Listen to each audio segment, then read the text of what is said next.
Well, come in, everybody. Ben and Woods, 97.3 The Fan. What a crap ending to last night's game for our beloved San Diego Padres. Destined to stay one game behind the Los Angeles Dodgers of Los Angeles, Benjamin. They lost.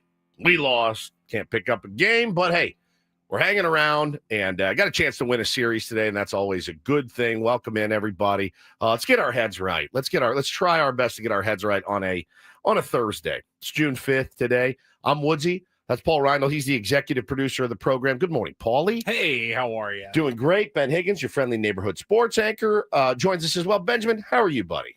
Did you say Thursday? Yes, long week. It has been a long week. Week. Still just Thursday. Just huh? You're Thursday. Sure? Yep. But you know what? That means tomorrow's Friday, and we'll be happy and off to the Pfister Hotel in Milwaukee. Jesse Agler and Bob Scanlon and Pfister? Yeah, absolutely. Yeah, Mud, Don. They're all going to be checking into the Pfister Buddy, sometime later today. Our buddy Anthony, who's the brewer at Virgin, brewed the Tier 1 Ale. He's going to the series. Is he staying Milwaukee. at the Pfister? I don't think he's staying at the Pfister? Pfister. Yeah, I didn't ask him, actually, if he was staying at the Pfister. Might be my number one. That might be my number. I know we're going to Philly. Milwaukee would be a fun trip as well for a road series if you're ever going to go check out the Padres. It's probably up there with Pittsburgh at the top of my list of ballparks I would love to see. But I probably don't see myself just happening to be in Pittsburgh or Milwaukee. Yeah, I'm with you. I mean, I've been to Milwaukee before, but I wasn't going for a ball game. You know, there's some stadiums around the country where I'm like, good luck. I don't know when I'm going to be in Cincinnati. I don't need to go to St. Louis. I don't need to go. I don't feel the need to go to St. Louis. I feel like whenever time Tampa you go, Bay. it will be hot. I just feel like St. Louis will be hot. Heard Tampa is very difficult to get to. It's kind of out in the middle of nowhere. Atlanta is another one where they're having the All-Star game this year. Way out in the middle of the burbs. I'm like, I'm good. I don't really want to go to Atlanta for any reason. I don't. I went for the Super Bowl. I didn't like it. Everything's still spread out. I probably won't go to see where the Astros play. I'm good. I've been to Houston. I don't like it. Yeah, the best combo is a cool city where you can stay in the city and then have an easy trip to the ballpark while you're there. I see. Cleveland, Joanna says the Midwest gets no love. Now, Chicago, elite. Wrigley Field's elite. I've been to the Sox ballpark. It's not great. I've been to I want to go to Jacobs Field or whatever they call it now, Progressive Field. Yes. It's really, really Cleveland's a cool city. It's a really cool city. It's a rock and roll city. I really enjoyed my time in Minnesota. Minnesota would be nice. Minneapolis, beautiful city. I would go to Paisley Park and see Prince's house. You can tour through it. I would do that in a heartbeat. I like to just go into his house. Yeah. I like to do a combo trip where it's like I'm going for this, but this that I'm also interested in is there. Philly is like that. I'm interested in history and things like that. So that's why we're excited about that. But yeah, lost a game last night. Not great. Hate blowing leads like that. Really, the joke's on us because, during the game, got off to such a good start, scored so many runs that I thought, oh man, finally a friggin' laugher. I can, spend a little extra time with the boys when I put them down for bed. Because usually I'm running. All right, I love you. Yeah, love you so much. Have a great day tomorrow. I love you. Run in. Got to see the game. It's my job, right?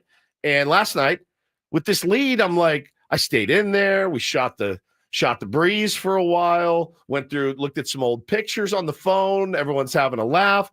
Walk back in there. I'm like 5-3. What the hell just happened? So just one of those deals. But we had an interesting day yesterday, the Ben and Woods crew. We filmed our very first Ben and Woods off the air extra YouTube show that we are doing for you guys. It's all for you. Now, please believe me when I tell you, this is for you. We have enough of us. I've never loathed myself or the sound of myself at any point in my life more than I do now. Does that make sense? Oh, yeah. I loathe the sound of my voice. I'm tired of my BS. Mm-hmm. I'm tired of having to think of new BS to talk about. I'm tired of the sound of my voice. There's too much me, too much you, too much you. Like, there's plenty of us. I know somebody's going to roll their eyes because of what they do for work, and I get it. 20 hours of radio is a lot. every week. It's the creative space ruins your brain. And then it becomes 21 hours today with the roundtable, yeah. we have later today. And then you add another show on top of that, and you're just like, it's just hard to come up with ideas. Yeah. That's really what it boils down to. It's hard, and it's hard enough to come up with ideas for our daily 4-hour show. So then you add another project, like, what the F are we going to do for this? So anyway, they asked us to do it. We said, yes, we will do it. So we did it. Yesterday was the first day. It was like the pilot episode. Now, I don't know that I want it to continue in the vein that it was in yesterday, because essentially what it was I just told an embarrassing story. It's a great story. It's one you guys. It was a great story. It's one you guys are going to want to hear. It's one I'm going to get blowback from. The people that I'm going to get blowback from. It's not blowback, but it's, what would you say? Like, because they're like, the people in my life that I love and trust the most don't know this story. That's my wife. That's my wife, my dad. Which is shocking because you're so transparent about almost everything in your life. It's because of shame. It's not because of fear. I'm not afraid to tell them what I did. It's because I'm fearful that they will look at me like an idiot. You'll catch some flack. You think? Probably. I don't know that it's going to be like anything aggressive or anything. No, like, you moron. It's not, again, it's embarrassing. You made one bad choice. I screwed up. That led you down a road that it was very hard to get off of. There was no exit ramps. Yeah. After you made your first choice, you were kind of stuck on the bad road until it led you to the toxic landfill that you ended up in. That's right. I will say this: the episode is ready. It's gonna get posted for later tonight, 7 p.m. Nice. On our YouTube channel and the 97.3 YouTube channel. Okay, you'll be able to find it. Just search "Off the Air with Ben and Woods." But I had heard your story. You had told me privately. Part of it. Most of it, yeah. And then there were still some parts that I didn't know until yesterday. Yep. We edited the video. I watched the whole, it's about 31 minutes. Okay, perfect. Watched it all yesterday, just to make sure, everything was good. Yep. Everything looked clean. And I will say, watching it back again and not being in it, just kind of sitting back and watching, I go, man, that's a good story. Okay. Like you tell the story really well. I go, Thank the you. tier ones are going to lose their minds when they see this. But here's the thing. There's no, it's not sponsored or anything. There's not piles of cash rolling in for this. I'm sure they will try to get it sponsored. If it got sponsored, I would consider it doing it more. This is the thing. It's not a passion project of mine or yours. If it was a passion project, it would be like, hey, let's do this more. They asked us to do it. We said we'd do it. And I'm really happy with it. And I had a good time doing it. But what I don't want Ben and Woods off the air to be is Woods' embarrassing stories. I tell enough of those on the actual radio, which is fine. But you guys will. Paulie also added, I thought, a great one, a fairly legendary story add on to your story at the end. No question. And it really, in Paulie's case, really good advice for parents out there. Honestly, Paulie's not a parent, but the story he tells will tell parents out there to, hey, man, perk up a little bit. Make sure you know what's exactly happening. So, there was a news you could use element to both of your stories. Oh, yeah. Mm-hmm. If I had even thought about it and I had known what you were going to say, we could have maybe thrown in like an expert in the field to like help guide us through. But I think we all know what you did wrong after listening to your story. Yeah, so you guys will hear that. If you're interested, tonight at 7, it will drop. Okay, before you move on, though, I have to ask you a question. Why did you tell Paulie the story, but you hadn't shared it with me? So Paulie and I talk on the phone every day. Am I judgmental, though? Do you feel like I would have judged you for your story? I don't want to be viewed as judgmental. Well, I mean, listen, it's more of like, I didn't want to eat up your time. This is gonna be hard. This is gonna hurt you. You're not a great listener, so Paulie is. So I will lean on him. And if I had called you with this story when it happened, and because it was around 5:30 on a Wednesday, dude, you'll never believe what I did. And I tell you, and you're at work, you'd be like, oh yeah, crazy, sure, yeah, right. I actually can pinpoint exactly when it was. Yes. Because it was right before, it was like an hour before we had our member stream, our monthly YouTube member stream. And we schedule those, call it like 6:30 because you're on the air. Correct. You're doing work. And you were going to jump on right after. So it was within the hour leading up to that. He called me and was like, Paulie, oh my God, I screwed up. I screwed up. Also, I needed his help getting my computer logged in for him. Do you think it could have anything to do with the fact that I'm not a great listener? Correct. Yeah, definitely. Well, and your response yesterday, I would tell you, and you guys will see Ben's response. It was very nice and touching and came out of left field for me. So that really helped. You guys will enjoy it, I hope, at my expense.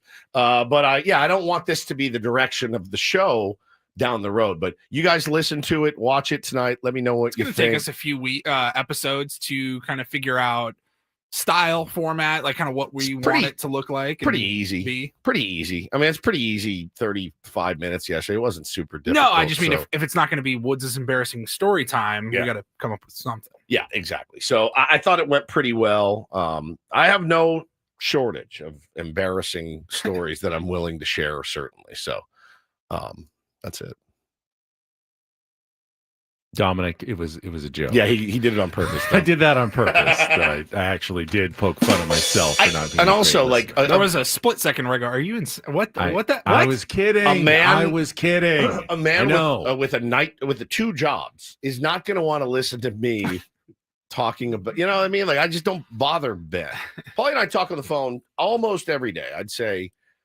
And it's, mostly about this. But when that happened, I go, "Oh, dude, I have to tell someone." And I can't tell anybody else because you're the only one that will listen. I will say that you're right. If it required me talking to you on the phone for extended periods every day just to get that story, I'll just wait until it comes out on the podcast. As you said yesterday, you're not a culture glue guy. All right, it's fine. I mean, I'm sure Paulie gets tired of me unloading on him on the phone, but it's Paulie's my guy. He's my guy, so we call and do that together sweetly. What's happening on our app, guys? I don't know. Well, I mean, I know. I just don't know how to fix it. During Padres baseball games that cannot be broadcast over the app, you'll get if you log into the app and try to play it, you'll get a disclaimer or something. It's like this content is not available in this area per Major League Baseball restrictions or something like that. Why is that on our app? I don't know why it's happening now. Okay. It might have happened overnight while, like, after the game, it never switched over. Problem is, I don't know how to switch it off. Where's the boss man? You wait. I've texted him about 10 minutes ago. All right. Sorry, guys. If you're, I'll turn off. I'm gonna wake his ass up right now. We can't even talk to the people that can't hear us. That can't hear us. They're just trying to hear us and they can't. So if you're on the radio, good morning. If you're on the YouTube feed, good morning to you guys. Great to be here, Paulie. If you do plan on switching to the app, Paulie's going to get to the bottom of it. But I would imagine most tier ones have multiple ways. Like if they know something's not, sometimes your on-air signal goes down every once in a while. You go to the YouTube stream, you go to the app. If the app goes down, go on air, go to the YouTube stream. You do have other avenues, and I think most of you out there are aware that at least there are different options to consume us. Yeah. If one of them goes down. There's a lot. So thank you for all of you guys that choose to consume us on a daily basis or even a couple days a week. It's great. We really appreciate it.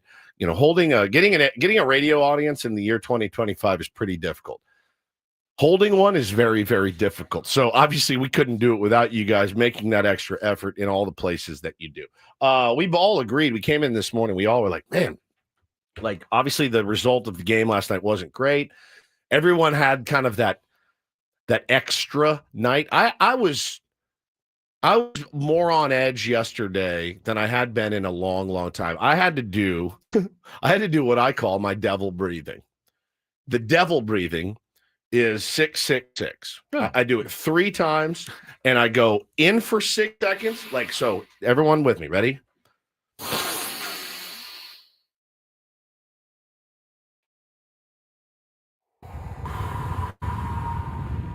Am I holding for 6 seconds in between in for 6? Is that the Try third to breathe 6? In for 6 and out for 6. What's and the I do third it 3 6? times. Oh, 3 times. I do it 3 times. I call it my devil breathing. 6-6-6. It's really 6-6-3. No, 666. 6 6 seconds. seconds in, 6 seconds out. 6 and 6, 6 and 6. I do that 3 times. 6 3 times. Yeah, I call it 666. It's 6 It's really 3 times. It's really 6 6 6 6 6 6 6 6, right? Right. But it works for me. The 666. So I honestly at dinner, and nobody was doing anything wrong. It was just one of those days where Taylor's like, dad, and Bo's like, blah, blah, blah, blah, and Hannah's singing and doing something, and I just go, I need a minute, and I had to walk in the other room and do my devil breathing, and it works. I had to look myself in the mirror, do my devil breathing, walk back in. All right, I'm ready. It was just on edge. We had flag football practice, Bo's summer flag football starting. That was a lot of fun. Are you coaching? I'm like assistant coach. Assistant. Our coach was late, like 30 minutes late, so I got to be head coach for a while. What's your scheme? Get the ball out quickly and catch the ball. So kind of the run and shoot. Kind of, yeah, Nice. a little bit run and shoot. Get June Jones on. We can talk to you about the run and shoot offense. We got some good players. Everyone, they're knocking the rust off. Everyone's been playing baseball, and so that was a lot of fun. It's fun, man, that they're into stuff like that. But yeah, man, it's just one of those nights. I got home and was like, I'm really on edge. Then the Padres started, and I started feeling really good watching them. I was like, okay, this is kind of what I needed. And then that anxiety and that edge came screaming back, which I knew at the point. Once I saw it was 5-3, Benny, I kind of knew, all right, they're probably going to cough this one up tonight. It just felt in the cards for me. I felt that as well. And then, they got really close there in the last inning. We're going to break down the game for you. But yeah, we all just had a little bit of an edgy day. Yeah, 5-3. I said I don't feel good about this game anymore. Same. My day just was constant. Maybe not as on edge, but just from one work event to the next until the day was just over in a disappointing fashion. Yes, as it was for all Padres fans. We actually do have a fairly busy show, very busy show for you this morning. So why don't we check traffic and we can talk about what we've got coming up on the program today. We got multiple guests. We got a Throwback Thursday, lots to get to. So Kelly's traffic, and then we'll tell you about what's coming up this morning on Ben Woods on 97.3 The Fan.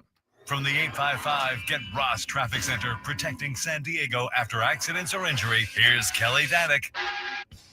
Traffic is sponsored by Islands Restaurants. Looking pretty good on our freeways at this time. No trouble spots to contend with, at least in the greater part of San Diego. I do want to mention, though, this crash in Marietta. It's a fatal collision stop on 215 right before Clinton Keith. Happened around 3:15 this morning. At this time, all lanes are blocked. Traffic is being diverted off prior to that. So if you are expecting anyone down from that area, good chance they are going to be delayed. Again, that crash is stop on 215 before Clinton Keith in the Marietta area.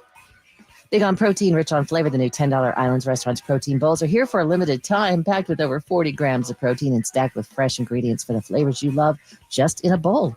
Find your protein paradise at islandsrestaurants.com. I'm Kelly Danick with Ben & Woods, San Diego's #1 sports station, 97.3 The Fan. So we'll start with Padres talk and the crap up as we always do this morning, but we have other baseball talk to get into and multiple guests, including at 7:35, we're going to bring back our friend Rob Bradford. Wasn't that long ago that we talked to him, but from Boston, Odyssey podcast host, very good on the air. And we're going to talk a little bit about the mess that seems to be the Boston Red Sox and whether it could impact the Padres' pursuit of Jarren Duran to fill that last spot in their outfield that they so desperately need, and was reported earlier this week by our insider Dennis Lynn from The Athletic. I got to admit, it was my idea to have Rob on yesterday because as we going into the Reindl report, there was a video that surfaced of Angels and Red Sox clearing the benches before the game started. And of course that gets your, perks you up a little bit. And then you try to get to the bottom of what's going on.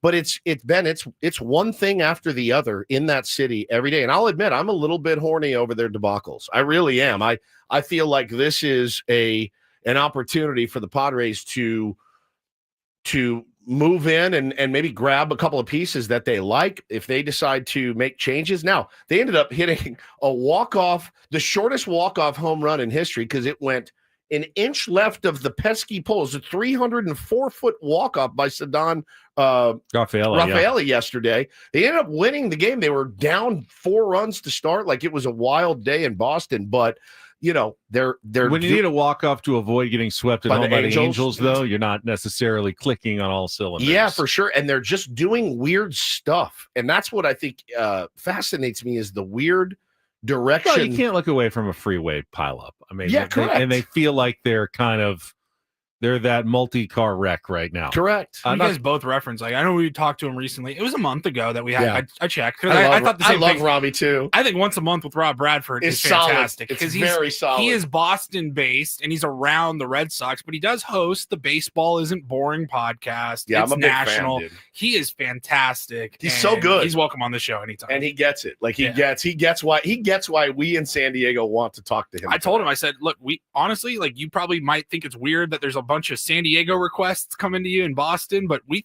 are fascinated by this team. I grew up a Yankee fan, so I hated the Red Sox, right? I don't anymore. After watching the clubhouse, I was like, I like this guy. I like this guy. I like Alex Cora. I like this dude.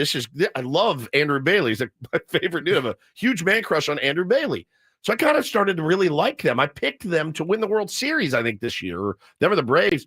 And to see them kind of fall apart. Now, I tweeted yesterday, and I believe it. Netflix missed the biggest party of the year by 1 year. They were 1 year too early for their clubhouse special. Had they done it this year, next year we would have watched it and said, oh my God. So I hope that there's more behind the scenes. I haven't heard anything. I would kill to see this inside the clubhouse for any and every team in baseball. I think it would be riveting. So Rob Bradford's going to join us at 7:35. And of course, we aren't afraid of regular guests. We have them all the time, including on Thursdays when Eno Saris from The Athletic joins us for a Smart Baseball Thursday. That's at 8:35. And then Sam Levitt's going to be with us at 9:35 this morning, joining us probably in studio because we get the early game and the roundtable that we're leading up to at 10 o'clock this morning. Yes, sir. So got another busy morning. It's a throwback Thursday. Paula's got some clips for us. Plus, our regular features, Don't Do This, Real or Fake chance. We had someone who said, I have no chance against Woods to win, take on Woods. That's why we do Real or Fake on Thursdays. Absolutely free for all guessing game. You need no musical knowledge whatsoever to qualify for our Vegas Grand Prize vacation. We'll have a round report in our 9 o'clock hour as well. We'll do that a little bit early since Sammy's going to come in late at 9:30 ahead of the roundtable. And that is our busy lineup for you on a Thursday morning. Excited. All right, let's take a timeout. We'll come back, get into the Padres. Unfortunate 5-0 lead lost last night against the San Francisco Giants. Get the highlights. Yeah, we got Jesse back on the air last night, which was good on the radio, but did not turn into a victory. That is coming up next with Ben Woods on 97.3 The Fan. First, though, Woods and I tell you about Trust and Will. Seems early in the morning to discuss such a somewhat morbid and bleak subject, but the reason we talk about it is so you get it done, and then you don't have to talk about it or think about it. You just have it done. You have the documents in your hand, in your filing cabinet, in your safe. And when I say documents, I mean a will, a trust. No question, man. Make sure you get the trust if you want to keep your family out of an expensive, lengthy probate court, my friends. Trust and Will makes it super easy to do something that is necessary, but not everybody wants to actually do it. So just highly recommend getting it off your plate by going to trustandwill.com. Enter the code FAN when you check out. You'll get 20% off and free shipping of your estate documents. They come in the mail. You grab that packet, throw it in your desk drawer. You tell your wife, your husband, your partner, whatever, hey, it's in here. Something happens. This is where it is. Everything's taken care of. There are so many stories out there of family disputes. If you don't have a will to just sort things out after you're gone, don't leave them in a world of hurt. They're already hurting because you're gone. You can take this off their plate. Again, go to trustandwill.com, use the code FAN, get your 20% off, and get your peace of mind at trustandwill.com.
Hey players, things are about to get real here in San Diego.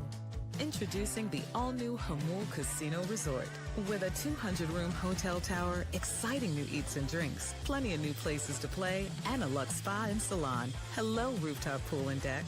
It's where players can play their hearts out and enjoy all the perks that come with it. It gets real this summer at the all-new Jamul Casino Resort, the players' place.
Hey players, things are about to get real here in San Diego. Introducing the all right, try again if you're on the app. I believe it's working now. But if you got frustrated and turned us off, I'm speaking to no one right now. So sorry about that. So I don't know what I'm just going to respond. Anybody that can hear you is like, I don't know what you're talking about. I'm responding to everyone on Twitter. If you're usually on the app, you move to a different platform because it wasn't working and you want to go back to the app, you can try again now. That's about the only people that we're speaking to at the moment. Okay. Sorry about that, guys. I totally agreed with you when you said last night's game, after the tense, stressful wins of the first two games of the series that felt just you were on edge the entire time. 10 innings, 20 innings of baseball in San Francisco, and every single one of them you feel like the game is on the line. This is just torturous baseball. But the Padres ended up with a win. And then last night, I felt as ease watching a Padres game as I have in months. They finally turned the corner. I was ready to really do a show this morning to talk about, I think the Padres are actually finally turning the corner. Early offense, Nick Pivetta dominating. This is as good as they have looked. I had maybe 3 or 4 weeks. I had my This is the recipe, guys. Right. Nick, I mean, this is the whole package. Damn it. Is that completely out the window because they lost? Yes. Or is there still something to be taken away from what they did well in that game yesterday? I mean, look. What did they do poorly? They didn't add on. They didn't add on. They did not foot on the throat. Easier said than done. I get it. It's not football where we're just going to run it down their throat and run out the clock. It doesn't work that way. It's hard to say that that's an issue for the Padres, as they have had zero opportunities to add on really lately. No doubt. I mean, like none at all. And then yesterday they get to 5, but they did. They got to 2, and then they added on. That's what I wanted. I mean, what Good I really call. wanted when they got to 2-0, I go, don't stop there. Don't stop add now. on. And they did. Yep. So technically they did that too. They did everything you wanted last night except hold the lead. A big giant lead. Now, if they get big giant leads every game, I think they're going to be fine. I do too. I do. I think more times than not when this team, I need to go back and look. I want to look at the record of when this team scores X amount of runs, they're here. That's always pretty useful information. Kind of, after what, 60 games, we kind of know, like, if this team can get up to 5, they've done such a good job at preventing runs. And, last night, it's tough. Jason Adams has been a guy that Mike Schilt has been able to count on. He's a bit overworked right now.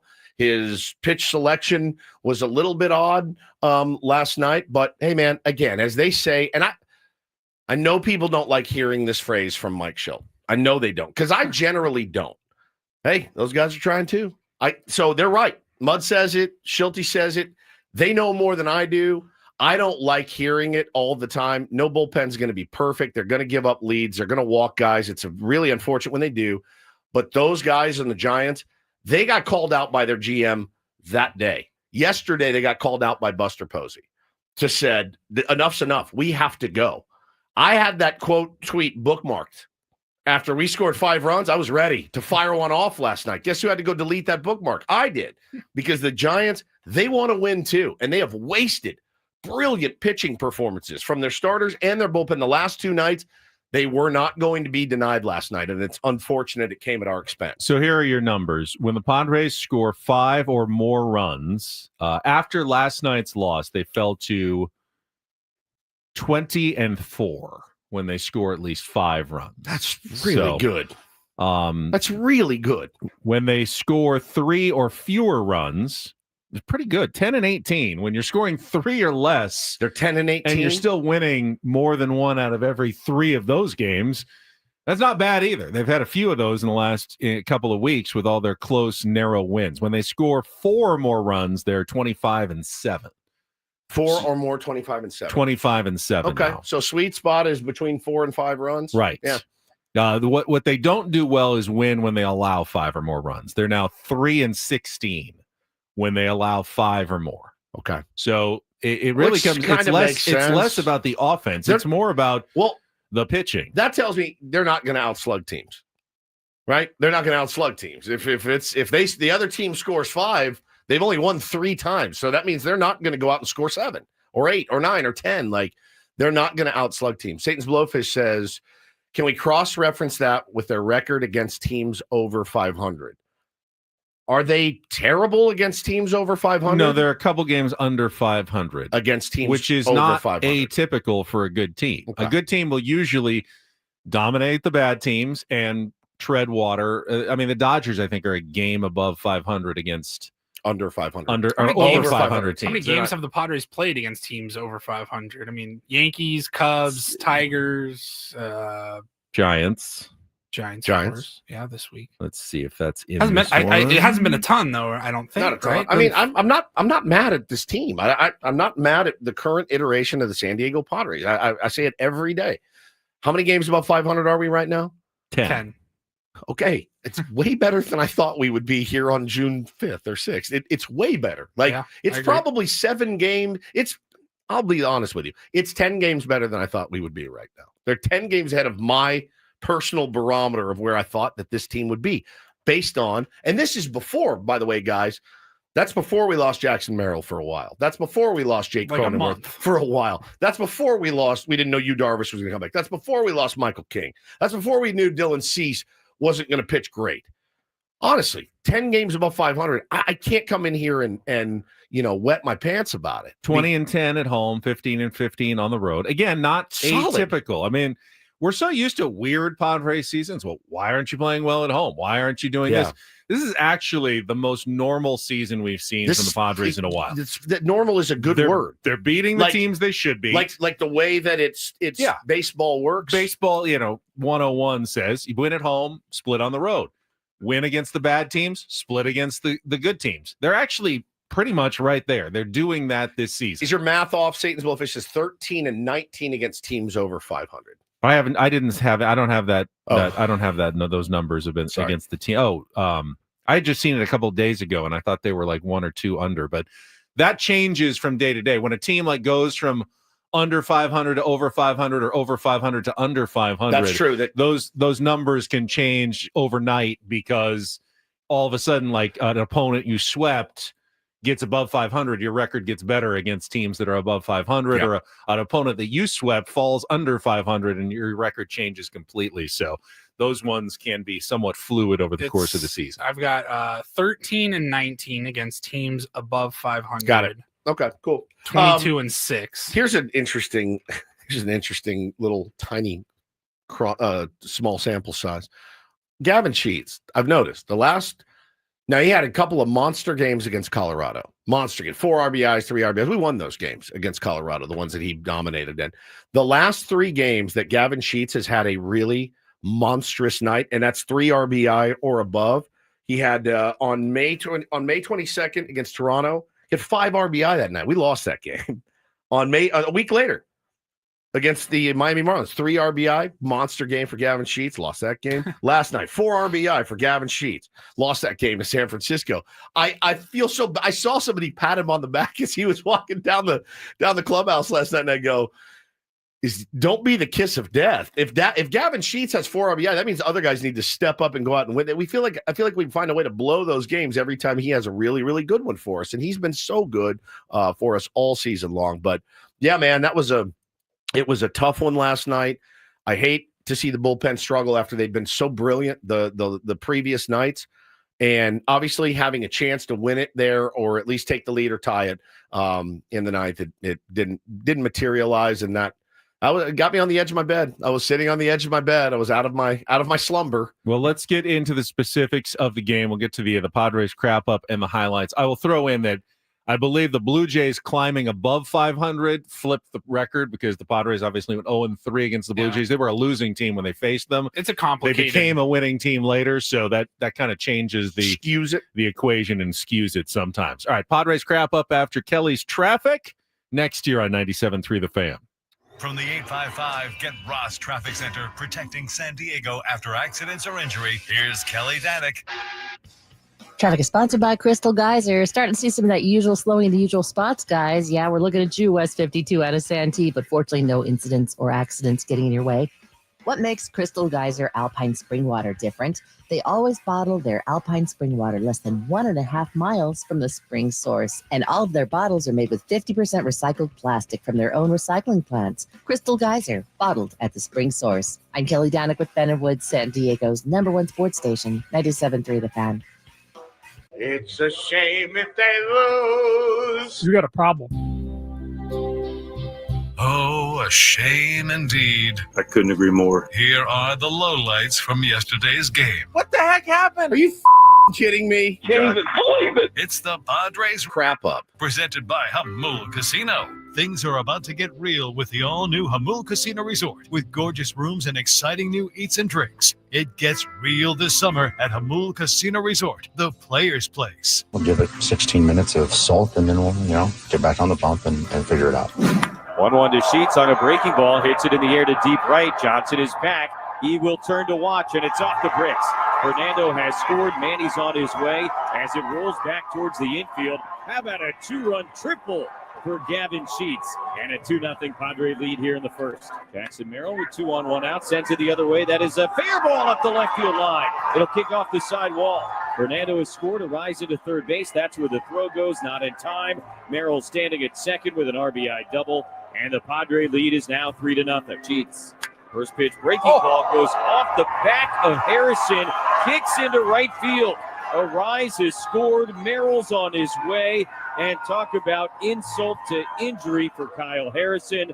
A 2-run single to make it 5-0. Bailey swings, sends it in the air to deep right field. Fernando's back. He's on the warning track. It's over his head. One hops up against the wall. Johnson comes in to score. It's an RBI double for Patrick Bailey. And the Giants are on the board 5-1 now here in the 5th inning. As Chapman gets into one and sends it a very deep left. Lockridge is at the wall, leaps up, can't get it. It's up and out, a home run. 2-run shot for Chapman, his 11th of the year. Now a 5-3 game here in the 6th inning.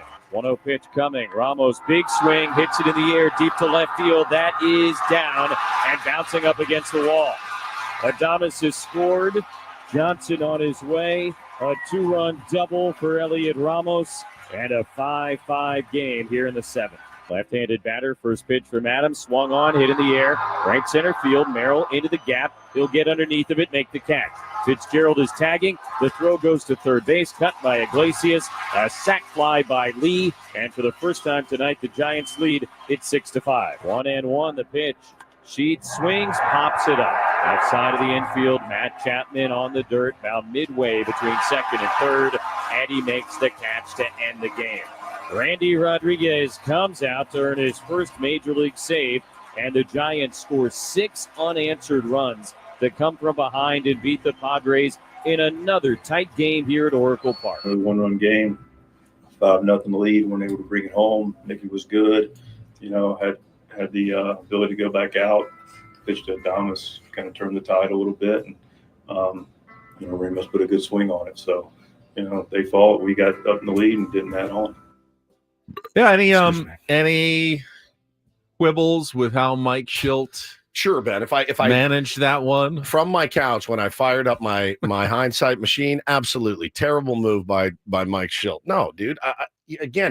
I understand. Like when you walk Willie Adames, and you're at 79 pitches or whatever, I'm giving him another batter because I'm going to try to let him, get the guy to roll into a double play. Next guy got on. He goes, all right, that's it. I gave you your opportunity. You blew it. And now I got to go to the bullpen, but I'm going to go to a guy I can really trust. And he imploded. The walks from Jason Adam, really the only thing hurting him, a little bit of weird pitch selection last night, kind of as our buddy Tommy always adeptly points out on Twitter, afraid to go to the fastball. Then after he gives up the runs, he starts going to the fastball and he gets an out. So it's just a weird, it's a weird game, as we say every single day. I had no problem with letting Nick Pivetta go out there again. He had been really, really good. Matt Chapman put a swing on a ball down the middle. It happens. You turn the page and move on, but really had no problem with it, man. I saw people like, oh, we should have gone to Morahone there. All right. Yeah, sure. Cause it didn't work. But it's worked so many times with Adam. He probably is a little bit overused, probably needs a couple of days down or whatever. But man, you went to the formula that had worked for you. So I'm not really. Yeah, a couple things pitching wise. Nick Pivetta's final line looks pretty bad. Right. 6 innings, 5 earned runs is. Yeah, normally you'd say that's a rough day. That is deceiving. Nick Pivetta was, I thought, excellent last night. Yeah. He as you said, the bad pitch left the sweeper to Chapman, had a couple of soft bloop singles, and then, Adam allowed the 2 inherited runners to score. So when he left the game, he'd only allowed 3. He had a quality start, in the hopper, but Adam couldn't get it done. As for Adam, it'd be hard for me to sit here and say anything about the guy who's 5-2 with a 1.45 ERA in your bullpen, and well, then you're just greedy. One of the leaders in holds in Major League Baseball. I mean, he's been so good. I do think there is an element, maybe nine outings in 14 days, something like that. That he's been used a lot, as has every guy in the Padres bullpen, because they don't have any off days. One off day this month, so they're going to have to use their bullpen guys a lot. It's not as though they haven't used their back-end bullpen guys. We saw Reynolds for 3. We've seen Wandy Peralta pitch a bunch. Yuki Matsui's pitched a bunch. Maybe you need to get, more depth out of your starters, but they tried that. They sent Pivetta out for the 7th inning, and it didn't work out. But I thought that was the right decision because they need more length, especially when a pitch count is that low. You want the guy to go deeper into the game. So I don't really have any The 3 out of 4 valid criticisms of Mike Schultz's usage of his bullpen or where he pulled Nick Pivetta from the game. 3 out of 4 for Jason Adam, 44 pitches, kind of in the red as far as the Padres bullpen usage, graph thing that I look at almost every single day obsessively. I don't know where they are in relation, Ben, to other top teams in baseball's bullpen usage. That's probably something that we can look up and find. I would imagine that it's pretty similar. It's not something where these great teams in baseball, and I'll tell you, the team above us in the West, they don't get depth from their starting pitching. They don't at all, ever. It was some of the worst in baseball. They average about 4 runs or 4 innings a game. And I'm 1 through 5 for the LA Dodgers. They just don't get length from their pen.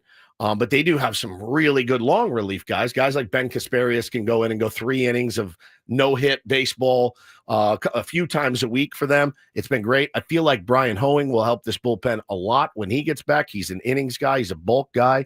Sean Reynolds did a great job this week as the bulk guy. We're going to be okay. We are going to be okay in the bullpen. I really, really believe in it and trust in it. They have had weird stretches, as every single bullpen on championship teams do, but I do have a lot of trust in these guys. Is there help on the way for the bullpen? Absolutely. Absolutely. You have help in AAA right now. You just sent help down. So I'm not too worried about the bullpen. It comes back to me with this team. I mean, there's no one that I complain about at the moment. Not really. In the bullpen. Not really. I mean, Yuki's last outing was fantastic. Wandy did a great job last night. Like, Suarez has been great. Morejon's been fantastic. Estrada's Reynolds awesome. gave him the win essentially yesterday. I really don't have any beef with that bullpen. I do wonder because Morejon, they were trying to avoid using him the day before. I wonder if they were trying to give him another day off. Usually he'd be the guy in the 7th. Now, lanes of right-handers versus left-handers coming up, I'm sure plays into it. But usually, the formula is Morejon to Adam to Suarez, and they went to Adam. Nobody out in the 7th was a little bit earlier than you're used to calling him. And considering he's been used so much, I mean, that was maybe something to think about there. But hey, give credit to the Giants as well. We talked about the Padres not adding on, and they called up Sean Jelly from AAA before the game. It was his first outing of the season. And how does anybody hit that guy? He was good. I mean, 2.2 innings, nothing really at all that they could get against him after they looked really good. Kyle Harrison was leaving balls down the middle, and the Padres were hitting them. Finally, they took care of a starter. They had faced so much good starting pitching. Yeah. It was almost shocking to see them face a starter who didn't look particularly good yesterday. And they get 5 against him, but yeah, they don't add on, and they don't really had a chance to add on until the 9th. Finally, the 9th, where, all right, here they go again. Is this going to be another 9th inning rally for your San Diego Padres? Top of the order. Tatis, smokes one. That looked good. Finally, exit velocity, launch angle, line drive single. There was no chance that was not going to be a hit. And then Arise comes up. Oh, my God. And I'll admit, off the bat, I thought he found a gap, like to the deepest part of the park. They're tying the game. Daniel Johnson, who's the kid they called up from AAA before the game as they did their roster shakeup, somehow tracks that ball down, running, sprinting full out over his head. And, that's the game right there. Because if that falls, we win. The Padres tie it. Manny, if that one bloops in, they take the lead. You have to call that one. 1-2, Arise in the air to right center field. That's pretty well struck. Johnson, long run, back into the gap, reaches out, and he makes the catch. Just a couple of steps in front of the wall. Fernando's got to go all the way back to first base. And what a debut as a Giant for Daniel Johnson. Fantastic catch, man. What a great play. What a great debut for that kid. I tip my hat on that one. What can you do? Guy made a great play on a ball that you smoked into the gap, would have tied the game, no question. Probably would have won that game. It was fantastic. And then Bob Melvin goes to Randy Rodriguez, who's filthy. I don't know why he's not their closer at this point. Lord. He's filthy. He's filthy. One of the nastiest guys I think the Padres have faced all season long. Who was his first hitter? It was Merrill. And the first pitch, Merrill is absolutely geared up for 98. he throws a changeup on the outer half that was Merrill was a foot in front of. And I went, oh, you're done. That's it. One pitch is all I needed to see to go. You're done. Because Jackson Merrill's brain then goes from, all right, I'm on the heater. I'm not. Oh, God, what was that? And then it's, what's he coming with now? I had a buddy text me, effing Merrill. And I'm like, are you watching this? Like, are you seeing? Are you watching this guy? This guy is disgusting. Oh, it sucks, dude. And listen, I know Xander Bogaerts is much lamented in San Diego. I have a feeling we're going to miss Xander Bogaerts at shortstop. He has been playing a really nice shortstop, well above average, Ben, as far as outs above average and things like that. Let's talk about the update on Xander when we come back, and the update on you, Darvish, as well, because there is some injury news for your San Diego Padres. So, yeah, we can talk about that coming up. More Bennett Woods. It's a Throwback Thursday. Don't do this. And Rob Bradford, all in hour number 2. Stay tuned. Short timeout. We are back with more on San Diego's #1 sports station, 97.3 The Fan.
Give you an injury update. Xander Bogaerts, Yu Darvish in just a moment. Ben and Woods back with you here on 97.3 The Fan.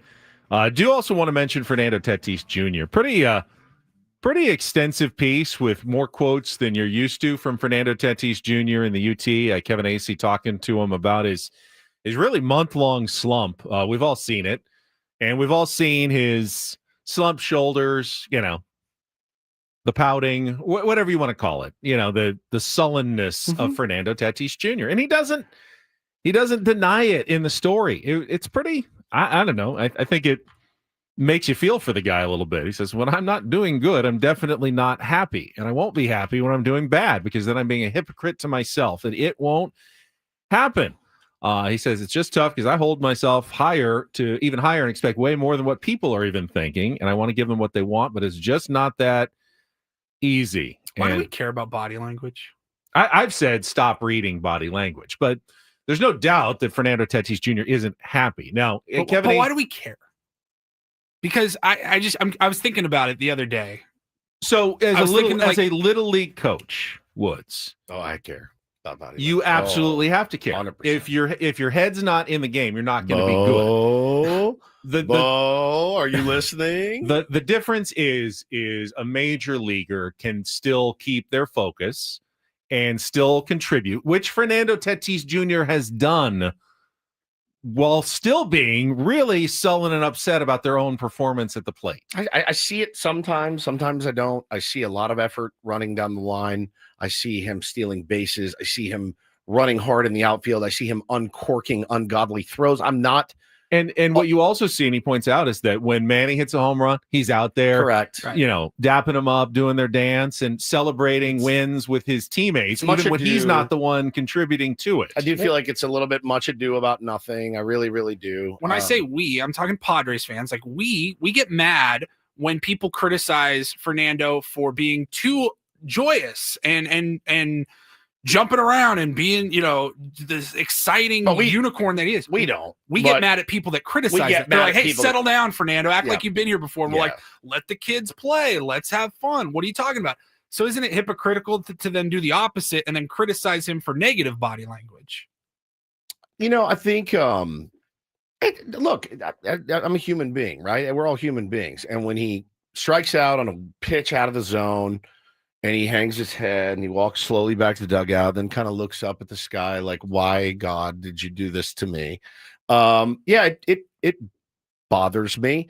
And Ray says, we're not saying he doesn't care. We can just see mentally he's not there. I disagree fully. So here's what he said about that. I disagree. He said, you can't be happy every single day. You can't be happy when you're not doing good. Obviously, you're happy for your teammates when we win a game, when they're doing good, and you celebrate the homers as if it was your own. But when it's time to focus, it's time to focus. It's a balance of being a good teammate and also knowing the situation. I want to celebrate with Manny, and I'm really happy for him. But, at the same time, my at-bats are not going well. And during the game, I'm thinking of how I can do better, and I want to do better every single time. Yeah, I don't get the situation. I don't get the idea that Fernando is like in his locker by himself on his phone, doesn't want to talk to anybody. I seen him be mopey? Yeah, but I've seen him be mopey for 7 years. I've seen it when things aren't going well. I've accepted the fact that this is who he is, and I'm okay with that. I know that the MVP lives inside of him, so I'm okay. Like, you're going to be a bit of a tortured superstar. Absolutely okay. And AC says it's not just fans, teammates, coaches. They see it too. They want to make sure he's okay. After a week or two, they'll start going, hey, you're great. We love you. You're valuable in other ways, even when you're not hitting. Lift your chin up, buddy. It's okay. Don't worry about it so much. They try to. So this is really fascinating, and it all ties in here. Our buddy HJ texted me the other day. He goes, I know you're not a big fan of the Eric Hosmer. What's the podcast called? Digging Deep. He goes, go listen to the episode with Pat Murphy on it. And I go, I love Pat Murphy. Pat Murphy, I always liked him. Always been a big fan of Pat Murphy. We'll be playing Pat Murphy's Brewers next, right? And he's talking about how he manages and how across the league it is well known that Pat Murphy is a guy guys want to play for. And he talks about the different personalities in the clubhouse. And he talks about how when he managed Willie Adames, and he knew Willie Adames wasn't going to be a Brewer very, very much longer. He knew it. You're going to get paid. We're not going to pay you. He goes, I rode Willy Adames pretty hard because I knew he needed that to get to that next level. He goes, there's other guys in the clubhouse. I got to put my arms around him. He goes, I can't go break their balls because they can't take it. Like, I don't get the sense that Fernando is a guy you can go in and bust his chops. I get the sense he's a guy you got to go and put your arms around every day and go, dude, you good? We love you. Go out, kick some ass today. Have fun. Be with your teammates. Be one of the guys, whatever. He needs a little bit more of that boost. And that's okay, man. There's 26 guys that Mike Shildt has to know. This is what I can do to Suarez. He doesn't have to tell Manny a word. He doesn't have to tell Luis Ariz a word. Fernando, he may need to spend some time with. And Pat Murphy does a really good job. It's weird for me to be recommending the Eric Hosmer podcast on the Ben and Woods program, but I will do it because the podcast with Murph was that good. All right. Can I just take an aside for a second? Because I think you bring up an important thing about just life and friendships in general. It really is a skill to be able to discern between guys who you can bust their chops and guys who you probably shouldn't do it. Was telling Bo that yesterday. One of his good close friends. I'm like, hey, man, you now know he's not a guy you can needle, right?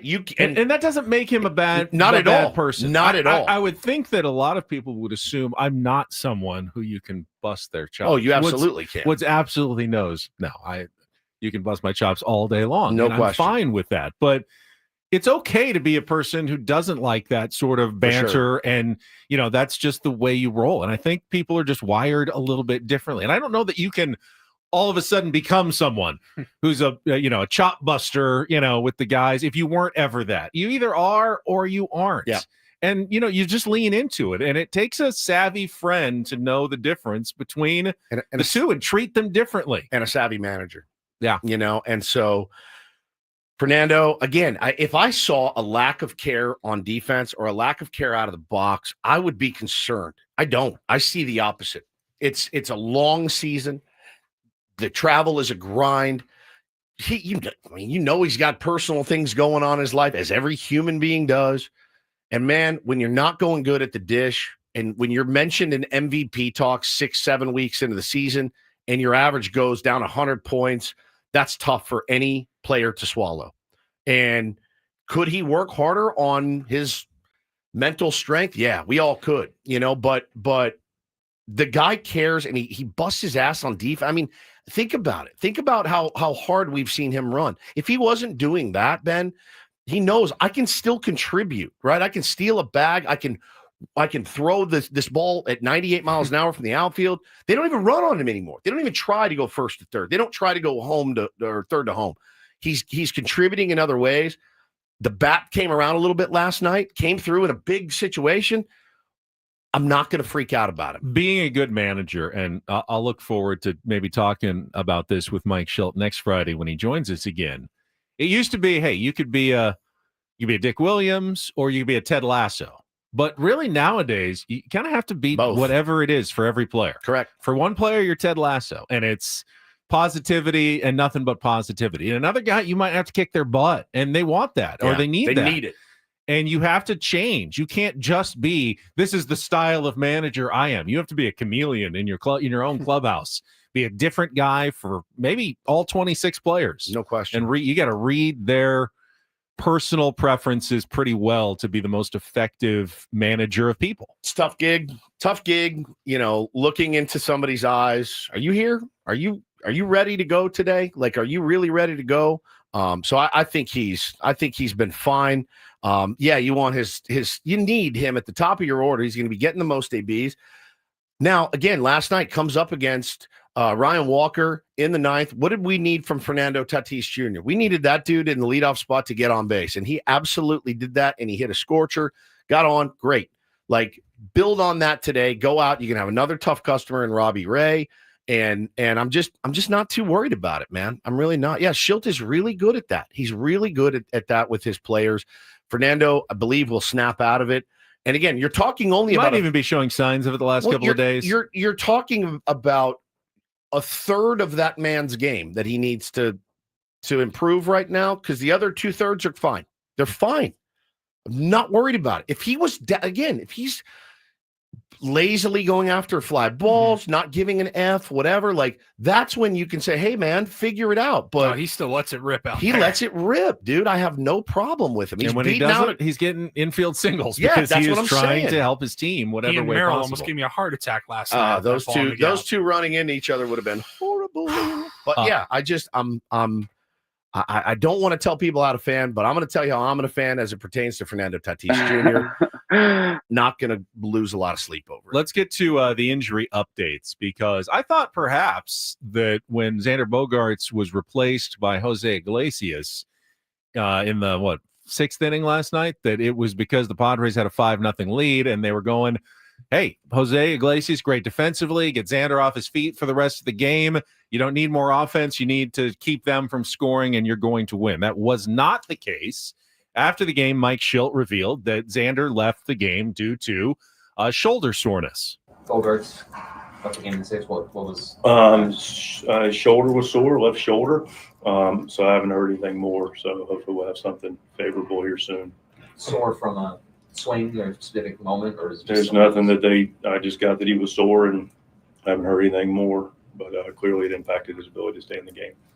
Dennis Lin from The Athletic talked to Xander Bogaerts, said the shoulder has been bothering him for a couple of days, causes him discomfort when he is batting. Quote, it's the same thing like I had last year. If you'll remember, of course, broke his shoulder last year. Now that's concerning. Now that I'm concerned about. Now I don't know that he's broken it again, but I think he means that in the recovery, that same kind of soreness that he felt as you're recovering from a broken bone, it was similar to that.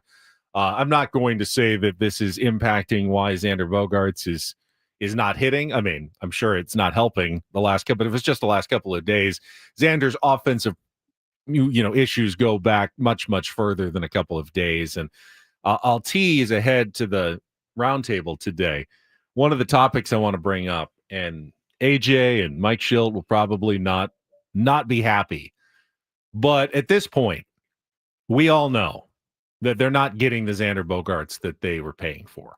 That dream is gone. He is not going to be an 11-year, $280 million player for the Padres. Can we all agree that? Can we start on that level? Sure. The question I'm going to ask, and you guys can think about it, is what did they miss? What did AJ miss? What did they get wrong about Xander Bogaerts? Nothing. They didn't get anything wrong. Yeah, they did. No, they didn't. Oh, yeah, they did. No. If they knew that this was the Xander Bogaerts they were getting, they would not have signed it. Listen, when I say didn't get anything wrong, you signed the wrong player, but you wanted to sign someone. Mm-hmm. That's what they did. I think everybody knows there were 3 guys ahead of them that they wanted. Beer goggles on. Yeah, it was beer goggles. Maybe that's the answer. That's it. Yeah, well, we know that. Everybody knows that 3 years ago. I don't know. You're saying you knew it was a bad signing at the time? Yeah, I got excited about it the day it happened. You had left. We were at the winter meetings. Yep. You had to leave, and Paulie and I were there and had to broke it on the air. I got excited because I'm a moron and I like when we sign guys. That's it. That's the only reason I got excited. I got excited when we signed Eric Hosmer. Oh, bro, I was elated when we signed Eric Hosmer, right? I loved Hos. Now, don't change history though. Xander was a really, really good player in Boston. Yeah, but we didn't need him. Correct. That's the other thing. Is we didn't really. It was superfluous. You were chasing Aaron Judge, who you needed, could have used him. We were chasing Trey Turner, who you needed, could have used him. We didn't need a shortstop. We really didn't. But when they signed him, I like signings. I'm a moron. It's catnip for morons, and I'm a moron. When they dangled that up, I was like, yes. And at the time, remember, our owner wanted to win more than anything and was like, I'll spend whatever I have to spend. So in my mind, I'm going, we've got money to burn. Let's go. Let's go. You absolve AJ of this? I mean, this is like so I don't. This is one of the biggest black marks on his managerial record. But also, what can I do about it? Nothing. No one's going to take him. He's here. No, I'm not saying that. I'm not. I live in a realistic world. I really do. I'm just trying to make sure that let's make sure the processes are right. That we don't do this again. They just wanted to sign someone. But that's never a good idea. Correct. No one's saying you're wrong. If your owner is trying to win and he's going to pass away, it's never a good idea to give $280 million to a player who's not worth it. Nobody is saying. No one's saying you're wrong. Yeah, we're not disagreeing. Okay. We're just saying. I agree with you. I'm just telling you what happened. I feel that way if I'm like, if there's a jacket or something that I want to buy and I go in and they don't have my size or they're out of the one that I wanted, well, I'm like, well, damn it, I'm leaving with something. I'm getting something. Because I wanted something. I just walk out of the store. I'm just saying, that is a natural feeling. They don't have what I want, then I'm not buying anything. Everyone is saying, Ben's right, you guys are wrong. I agree with Ben. It was a terrible signing, but I completely understand it. And I'm not, like, if you ask me, are you going to absolve AJ? No, he's not absolved, but I'm not going to fire him over it. No, I'm not going to. You can't cut Xander Bogaerts and eat $200 million. It's a fool's errand. I have a car that works well, and I love it. My wife has a car that works well, and she loves it. But if I came home today and she's like, hey, I bought us a third car. We didn't really need it. I'm like, well, this is awesome. You're not going to divorce her. And then a year later, you go, cool, his payment's adding up. I don't know that we needed that. I was really excited at the moment because it's a cool car and it's new. It's something we didn't have yesterday, but we didn't need it, and now we're kind of paying for it. He was, as Satan's Blow says, he was like the best hitter in the league until that moment. And again, Fenway Merchant, all that stuff. He's talking about the wrist injury that he took, but I don't know. I mean, is it Fenway? Is it, Petco Park is so much different than Fenway. If one more person in the chat says Ben's right, I'm going to block them. Hey, by the way, chat, we agree. Ben is 100% right. But again, to lay in bed at night and go, gosh, why did we sign Xander Bogaerts? I did it. I did it for like 2 years. I can't do it anymore. I got to move on. And I'm going to tell you this right now, and I know it's recency bias. If he's out for an extended period of time, Jose Iglesias is a worse option at short than Xander Bogaerts is, especially defensively. Their range, like full time, their range is not even close. Xander's range is far superior at shortstop than Jose Iglesias. Well, Jose is a better hitter. He's not. He's not. The numbers are right here in front of you. You can. I'm not saying it's a personal preference. I'm saying we want. No, I agree. Jose Iglesias isn't an upgrade. He's not. As much as you want it to be out there, it's not. And this isn't me riding for Xander. I'm saying the lesser of two evils at short is Xander Bogaerts. So I'm telling you, be careful what you wish for, because now you have Jose Iglesias potentially as an everyday shortstop. All right, and quickly, Yu Darvish threw off the mound again. He has been kind of doing it consistently. Mike Schultz says he'll go back to San Diego instead of going with the team to Milwaukee, but that's not a bad sign. Going to throw another bullpen likely on Friday or Saturday. If that goes well, then they're probably progressing toward another rehab start, and as was reported yesterday, possibly a return before the end of this month to the Padres rotation. So good. Fingers crossed. Things seem like they're going in the right direction for Yu Darvish, hopefully getting his 2025 debut sooner rather than later. We'll take a time out. We'll got more Padres talk on the way. We got Rob Bradford joining us at the bottom of the hour. But Don't Do This is up next. I was so sad, and I know a little bit of the Laker fan in me, but this is also just a knock on Los Angeles for a story that I saw yesterday for DDT. Get to that and more after a check of traffic with Ben and Woods on 97.3 The Fan. First, though, I want to tell you about SDFatLoss.com. My weight loss journey took place now 2 years ago. 2 summers ago, I was looking in the mirror. I was definitely carrying extra weight. You can see it when you see some of the old clips of our show videos that Paulie plays in our YouTube stream. It was heavy. Heavy. I was kind of embarrassed about it, and I thought, I need to do something about it. What am I going to do? I hate dieting. They said, try the SDFatLoss.com program. It's based on real food. I said, well, I like that because I was tired of the programs with the bars and the shakes. Just gross. I didn't enjoy it.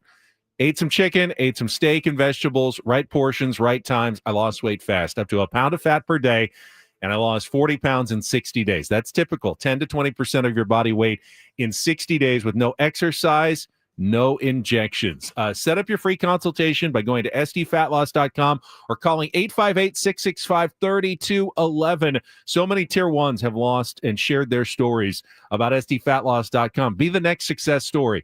Give them a call or set up your free consultation. Find out how the program can work and then keeping it off. I've done it for 2 years. It's amazing. It is absolutely life-changing.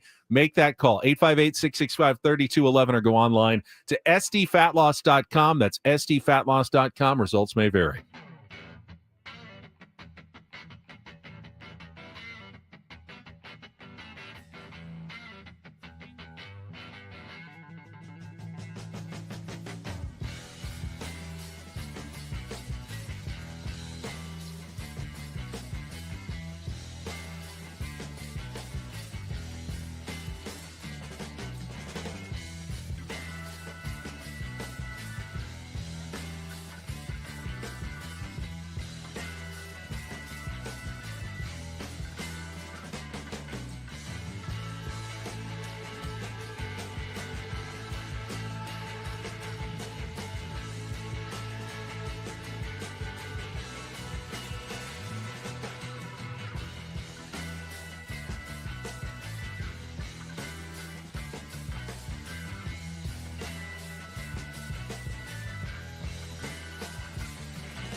Hey players, things are about to get real here in San Diego.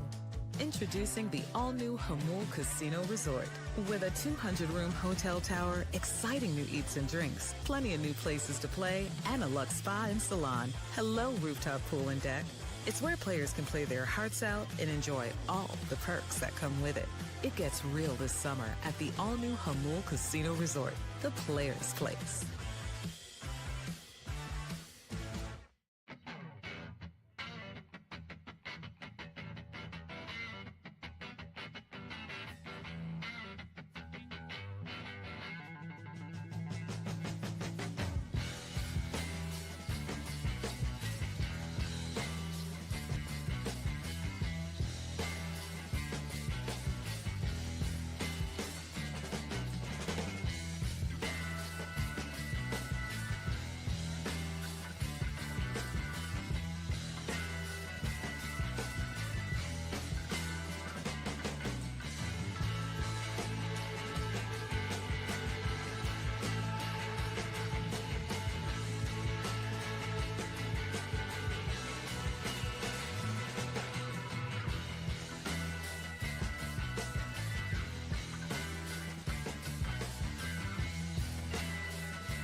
Let's get right to it. Don't Do This brought to you by Trust and Will. Don't. Yes, leave your entire estate, house, kids, and life savings up to chance if and when you die. Set up a Trust or Will online at trustandwill.com. Yes. It's a lot more affordable than you think. Visit trustandwill.com for more info. So every single year, somebody awful announcing maybe puts out their list of best announcers in baseball. And Mud and Don, always top 5. Very difficult. I believe last year might have been the Mets, Gary Thorne, Ron Darling. Very good, entertaining. But the duo that wins mostly every year is Mike Krukow and Dwayne Kuiper of the Kruk and Kuiper of the San Francisco Giants. Now I was clued into this by a tier 1 last night. Now we haven't heard the audio. I haven't heard it. Paulie's just pulled it. I said, Paul, he's good. He goes, oh, yeah. I'm literally finishing. He's finishing it as we speak. So top of the third. So every year, though, they're the ones that everyone's like, oh, Kruk and Kuiper. Oh, my God, they're the best. So I've heard a couple of things from them over the years that have made me kind of give it the old side eye, like okay.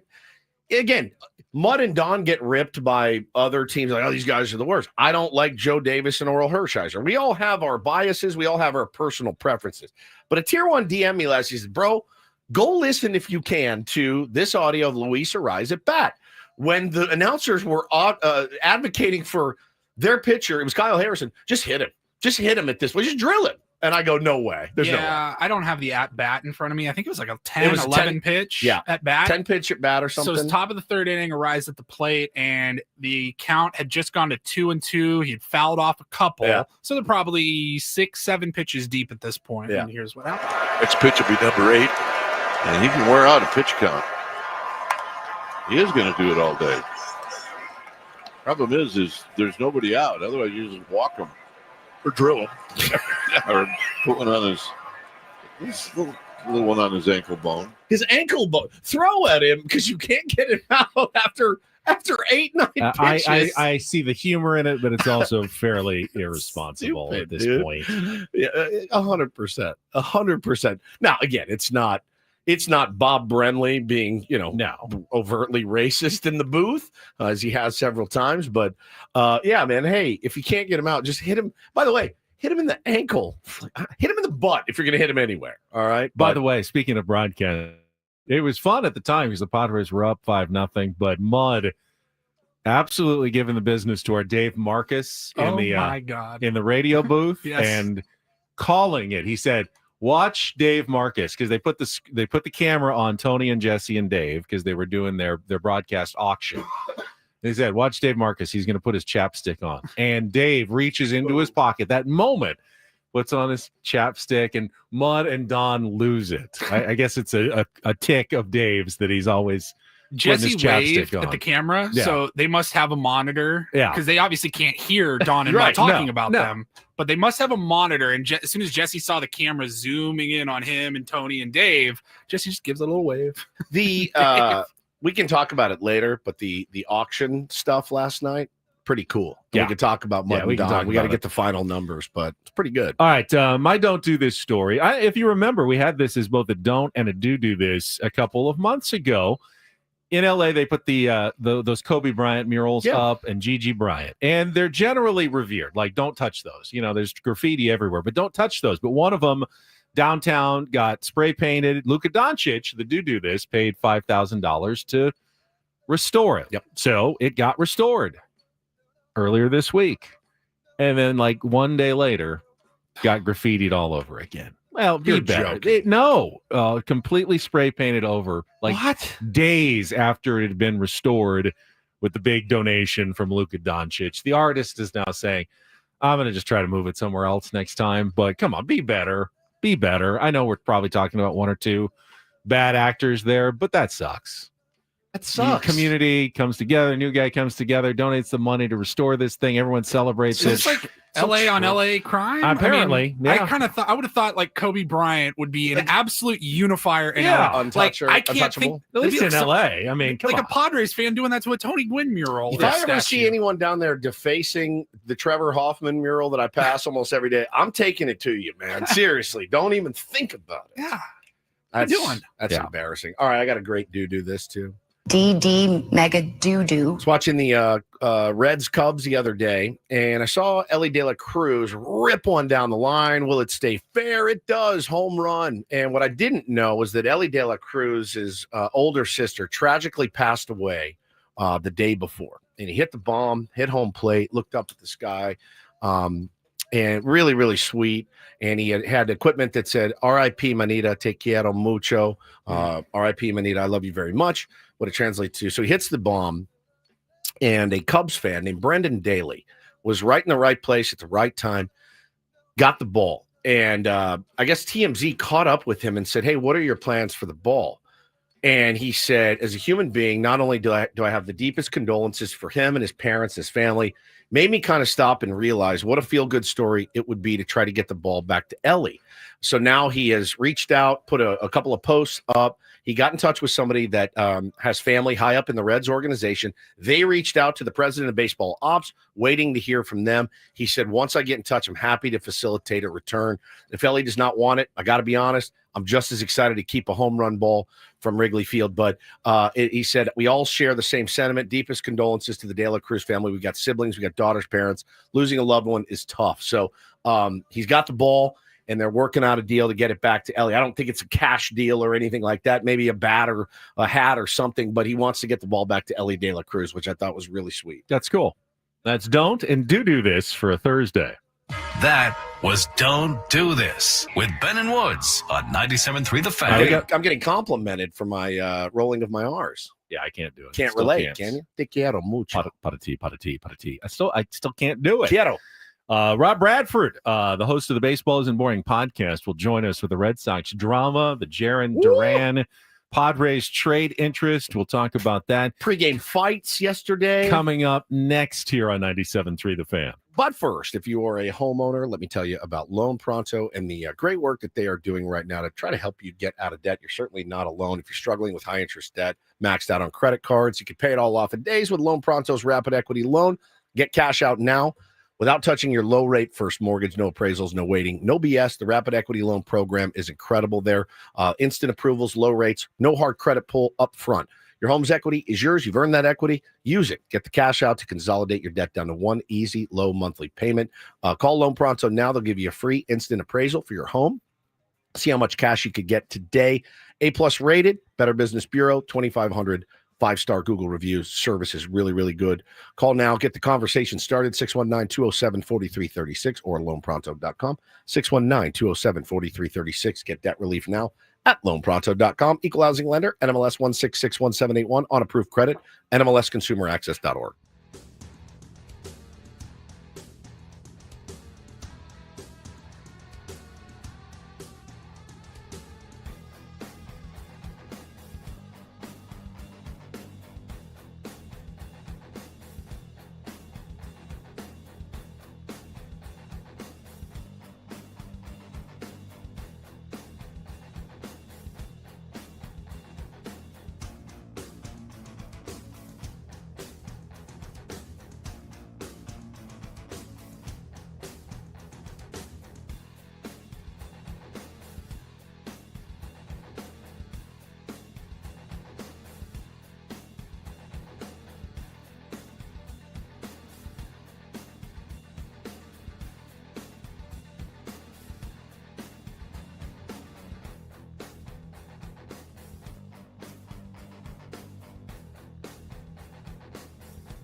Hey players, things are about to get real here in San Diego. Introducing the all-new Hamul Casino Resort. With a 200-room hotel tower, exciting new eats and drinks, plenty of new places to play, and a luxe spa and salon. Hello, rooftop pool and deck. It's where players can play their hearts out and enjoy all the perks that come with it. It gets real this summer at the all-new Hamul Casino Resort, the players' place.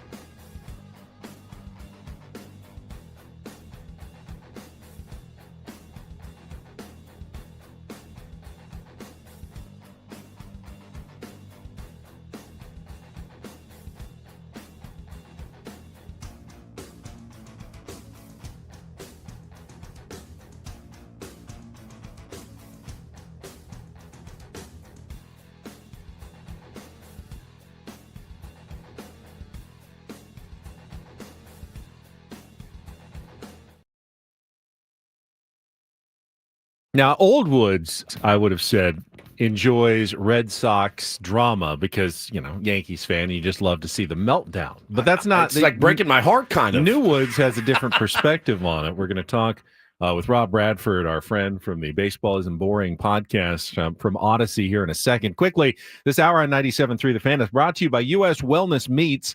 Overwhelmed by processed foods, U.S. Wellness Meats offers an all-natural alternative. 100% grass-fed beef, pork, poultry, wild-caught seafood, and more. Shipped free from family farms. Get 20% off your first order at uswellnessmeats.com. We'll talk with Rob right after our check of traffic here on 97.3 The Fan. From the 855 Get Ross Traffic Center, protecting San Diego after accidents or injury, here's Kelly Danick. Traffic is sponsored by Islands Restaurants. Well, looks like we've got one problem here. It's a car in middle lanes, northbound side of the 805, right before Imperial. Ready for a delicious escape? The new Islands Restaurants $10 protein bowls are your ticket, packed with over 40 grams of protein and stacked with fresh ingredients.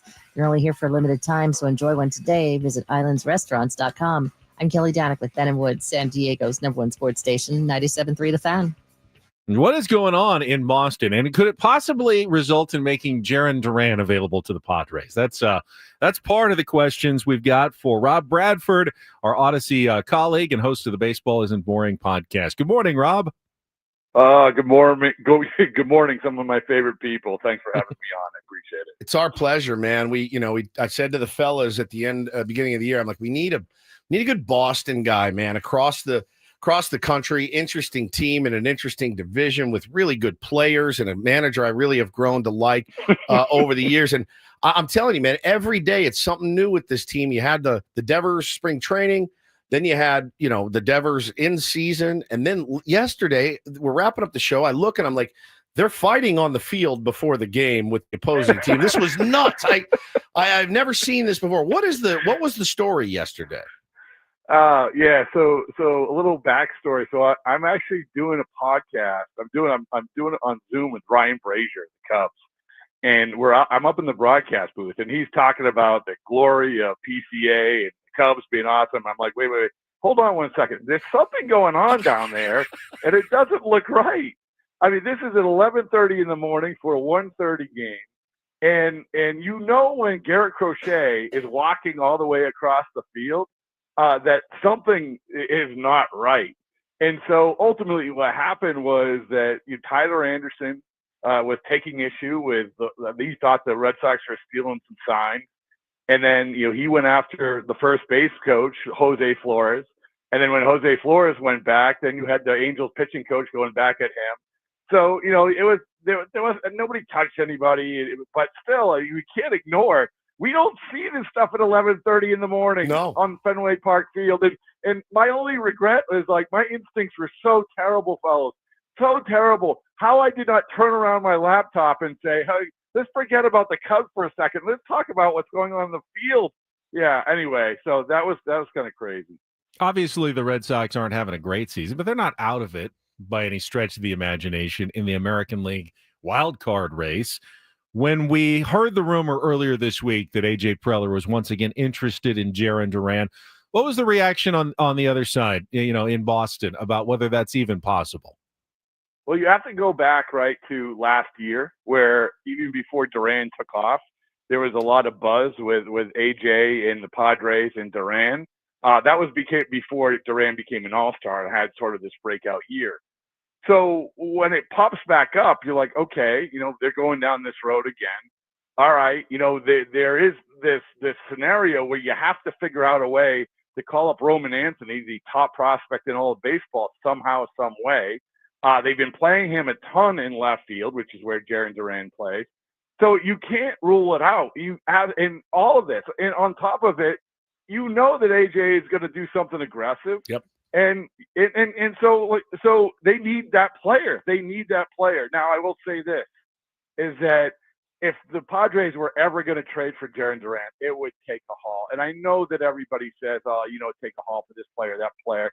But of all the outfielders that the Red Sox have, you Will Abreu, Ceddanne Rafaela, Jarren Duran's skill set is different. It's just different. You have a leadoff hitter who can do so many things in so many ways.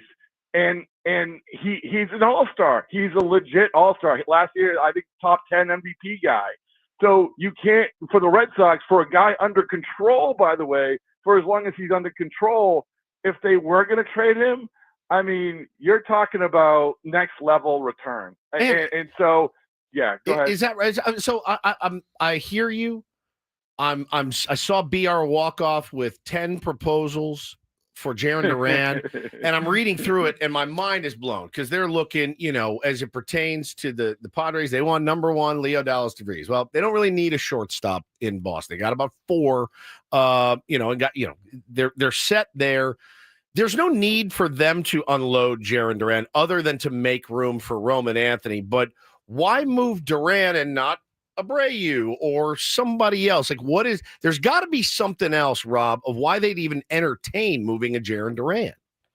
Yeah, well, first of all, what you said, I hear you. I automatically got I like you personally, and it's your prerogative to be wrong, but ... I've heard that so many times. So for example, the Phillies, here's their proposal. They want to trade Jarren Duran to the Phillies, but they would get back Phillies number 1, Andrew Painter, for Jarren Duran. There is no way. Andrew Painter could be the next Paul Skeens, like controllable number 1, pick for them, and then they're number 4. I don't know. These hauls for Jarren Duran, who's good, he's absolutely good, seem a little bit outlandish right now. What is the impetus to even move him then? Yeah, I think the impetus is because, first of all, if you're out of it, right? I mean, that's number 1, and I don't think they've reached that point right now. And this isn't to say you're going to shake up a roster with someone important is trading someone important as Jarren Duran. If you trade him, I don't care what you're getting back. You're resetting for this year, no question about it. No doubt. But I think that a big part of this is the guy I mentioned before, which is Roman Anthony. And normally you always wary of, listen, he's a prospect. You don't know exactly if he's going to turn out. But this is the number 1 guy in baseball. Yep. This is the one guy everyone says, he's a no doubter. He feels really can't miss. Yeah, exactly. So you have to figure out a way to get him in the lineup. Now, not to talk about thou who shall not be named, Rafael Devers. If he was playing ball, you could move him to first and have Anthony DH. But we know that isn't happening. It's a whole different conversation. But I think that really what you have to do is you have to weigh, if you are going to free something up for Roman Anthony, of these 3 outfielders, which is the guy that is going to make the most sense? And you're absolutely right. Like, why would you do it?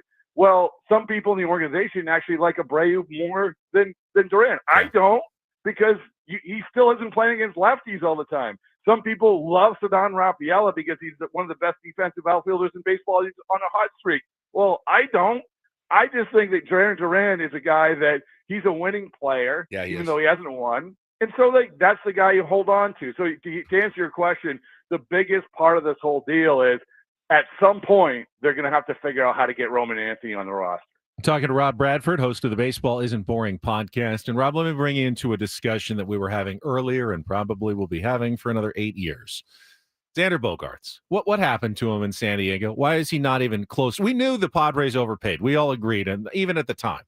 But why is he not even close to the player that he was in Boston? What happened to him? The only thing is, not obviously, I haven't talked to Xander in a while, and not following him like I had in the past. The thing that always worried me about Xander was the wrist stuff. That was the thing that always worried, and I don't know if that's a lingering effect. I don't know if that's impacting, because when he was right, he obviously was a good hitter, and I have a hard time believing that you hit this magical age of early 30s and you just fall off a cliff. But that's the thing that was always sort of in the back of my mind, that's going to be a problem going forward.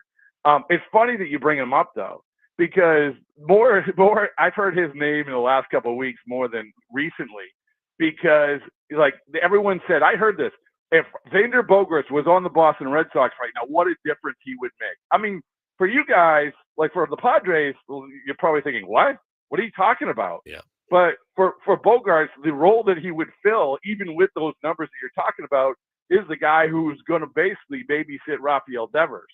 So that's his value here. I don't know if the value is that great in that respect with the Padres. But to answer your question, I'm pulling for the guy, but still, like I've always been sort of wary of that risk situation. I'll do Devers for Xander straight up. You want to push that narrative that Boston needs. You know what? They need a lot of Red Sox fans Xander would right now Bogaerts. too. We need Xander Bogaerts. Need him. Please. I mean, yeah. Devers. We like Xander. We do. We like Xander as a Great person. Guy. Great He's guy. a great guy. Just hasn't been what the Padres have needed from Well, him. it's good to know. So basically what you're saying is that he's a talk show caller. I like him personally. Correct. But ... Yeah. Yeah, Robbie, it's good to know that it's not only Padres fans that are insane, and it's also Red Sox fans that are also insane. And, again, wanting Xander Bogaerts back on the Boston Red Sox for that contract, that many years. That's absolute insanity. Well, but to be honest with you, like it's a fun conversation to have for Red Sox fans because everyone, I do a show every Saturday. And I have this woman who calls up, and she's very knowledgeable, and we time it. It's a bit. We time it how long it takes her to mention how where things turned for the Boston Red Sox was when they let Xander Bogaerts go. I agree, ma'am. I agree with her fully. She's brilliant. Yes, of Xander Bogaerts. It's easy. Well, not to burst your bubble, but then 5 seconds later we mentioned, well, it was 11 years. 11 years, and the conversation ends. Yeah, so. I feel your pain. I hear you. Man, we appreciate you always. It's like I said yesterday on Twitter, Netflix missed this thing by a year.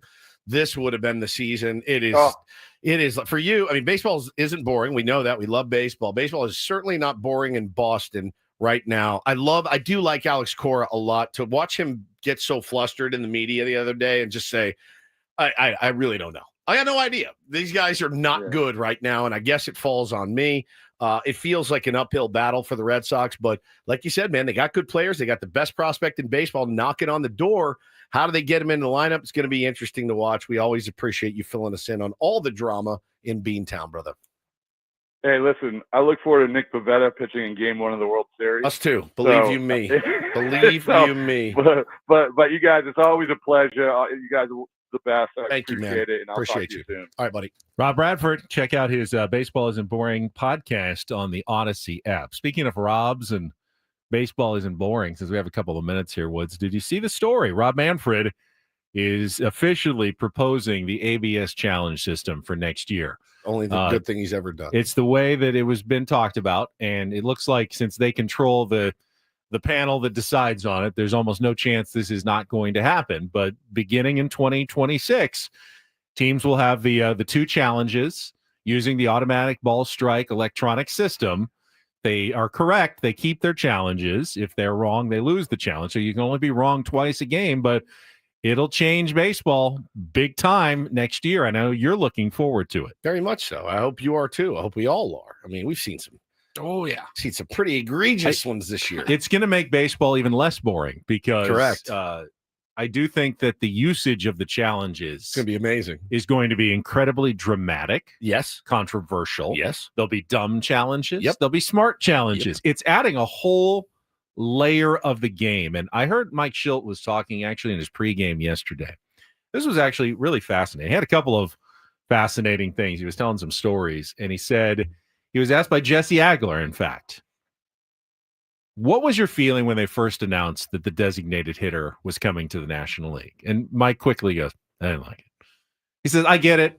We don't want pitchers getting hurt, hitting, running the bases, but I didn't like it. I miss the strategy, the double switches, what you needed to do. It's like it's gone now. It's just like there's no more thinking about it, no more, deep planning for later in the games and what you have to do. And he misses surprising. It. This is going to add a layer of strategy. But if you asked a younger guy like Rocco Baldelli or something, he'd be like, oh, best decision they ever made. Yeah. But the challenge system is going to add a new layer of strategy to baseball. When to use them, who gets to use them, when are the most opportune times to take? Is it pitchers with 2 strikes? Is it batters with 3 balls? I mean, is it when there's runners on base? We don't know. I mean, they're going to have to figure this out on the fly. When are you using these challenges? Because they're going to be valued. You don't want to run out. No. I mean, you got to make sure you're right. You got to make sure you use them in the right spots. This is going to be a whole new level of baseball for managers, coaches, players, catchers, batters, pitchers, and how they're going to manage it. It's going to change the game, I think, more than people actually realize. I'm here for it. I can't wait. I think it's going to be great. And again, it's not even meant to be a slight at umpires. When Paul Skeens is throwing 99-mile-an-hour two-seamers with 2 feet of run, I can't even really blame you. I really can't. When you're watching, Jason Adams' sweeper that moves 4 feet across the plate, Michael King's two-seamer, like, it's a very hard job. And even the guys, some guys are throwing 99, 102. Let's just get it right, man. Get it right. Take something off your plate to make your life easier. This is a good thing. All right, we will come back in hour number 3, real or fake. Saris with Smart Baseball. Maybe some throwback Thursday segments from Paulie, audio from our vault. Stay tuned. Ben and Woods continuing on San Diego's #1 sports station, 97.3 The Fan.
We are halfway home on a Thursday. Ben and Woods 97.3 The Fan. Thanks so much for being here. Got the roundtable coming up right after the show. The roundtable brought to you by Roundtable. Go figure.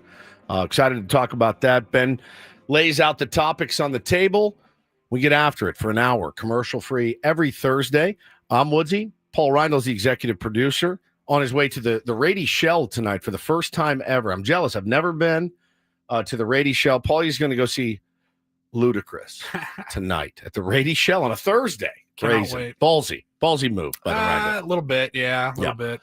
Excuse me. Gonna get that morning show panic at about 9:45 when you're like, yeah. If there was a weeknight to do it, Thursday's a good one. I mean, Friday shows are pretty dialed in. Padres games much earlier in the day. Yep. Yeah, you get can all handle that all work your done. handle all your business. Yeah. You're not missing anything. Got nothing else to do tonight. But you get that panic when you're down there and it's 9:45 and you're like, I got to get in my car. I got to go home. I had it when I went to the Pods game last week, stayed to the 8th inning and was just panicked the whole time, just sitting there for about the last 4 innings going, oh God. And I suffered for it the next day. Now, mine was on a Tuesday. It's way different than a Thursday.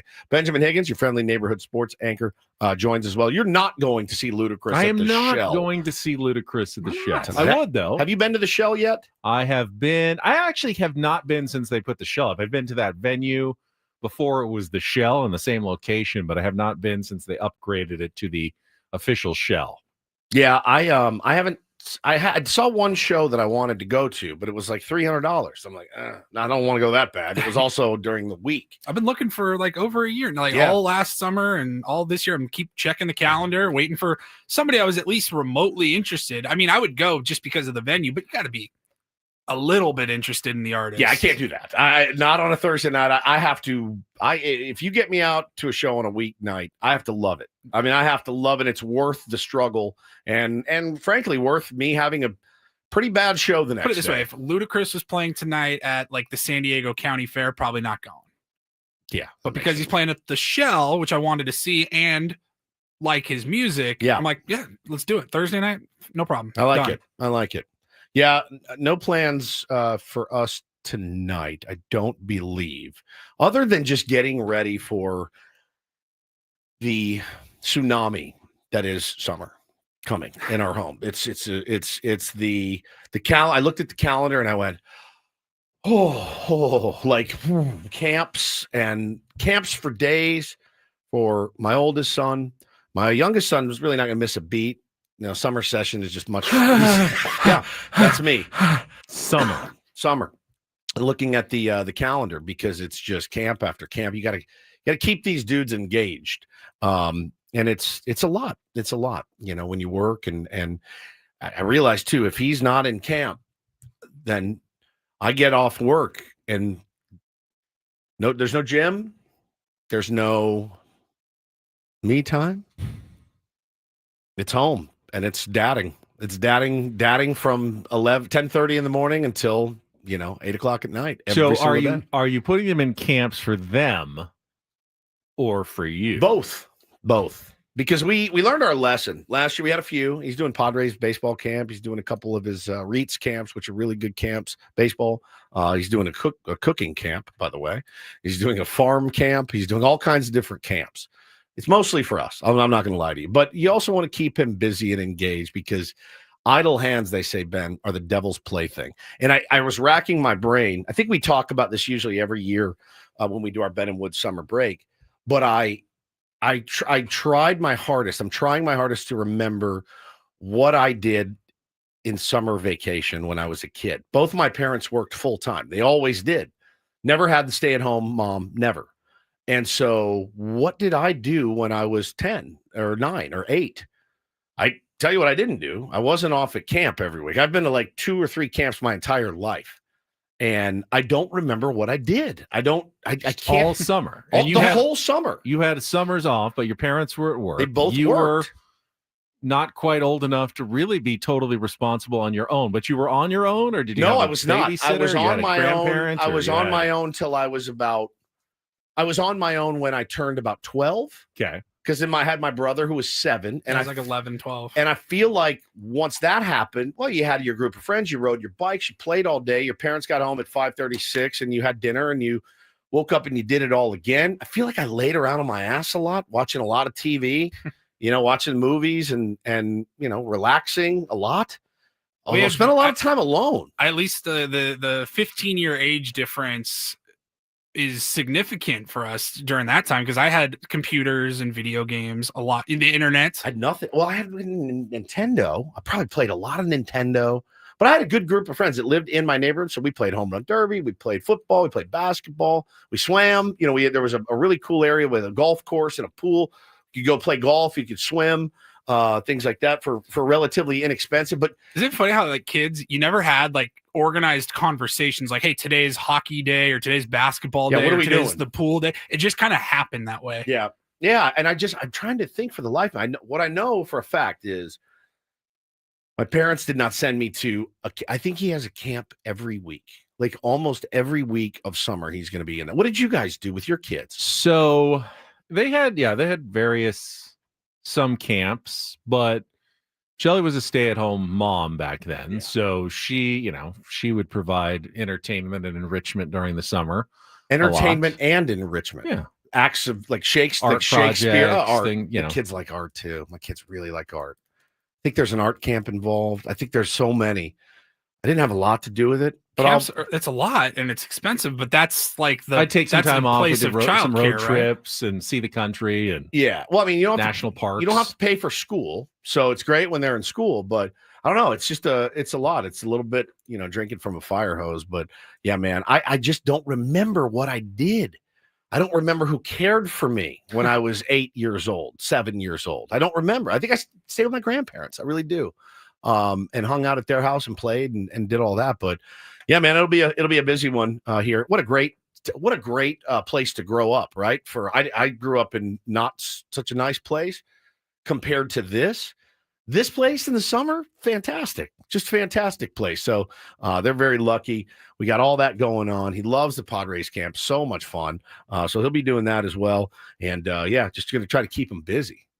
It's a Throwback Thursday. We're going to play a game of Real or Fake here in a few minutes. Chance to qualify for a trip to Las Vegas. But because it's Throwback Thursday, Woods, Paul has dipped into our archives for a couple of clips from previous years of Ben and Woods, and he has a couple of fun ones today. Paulie? Yeah, we can start. Let's start. We play this a lot now, but it happens to be the week where the origin of the Chet Hanks cameo. Can't hear it enough. I can't hear it enough either. And you'll hear it at least a drop anytime we mention somebody named Doug. But it was like June 8th, I want to say, of 2022. So the 3-year anniversary of Chet Hanks cameo. Now, this was not to us. You can go on people's cameo pages and they show you like samples, past videos that they've done. So this was a birthday shout out that somebody paid for. Trust me when I say I look probably once a week to see if Chet Hanks has turned his cameo requests back on. Yeah. They've been off for a long time.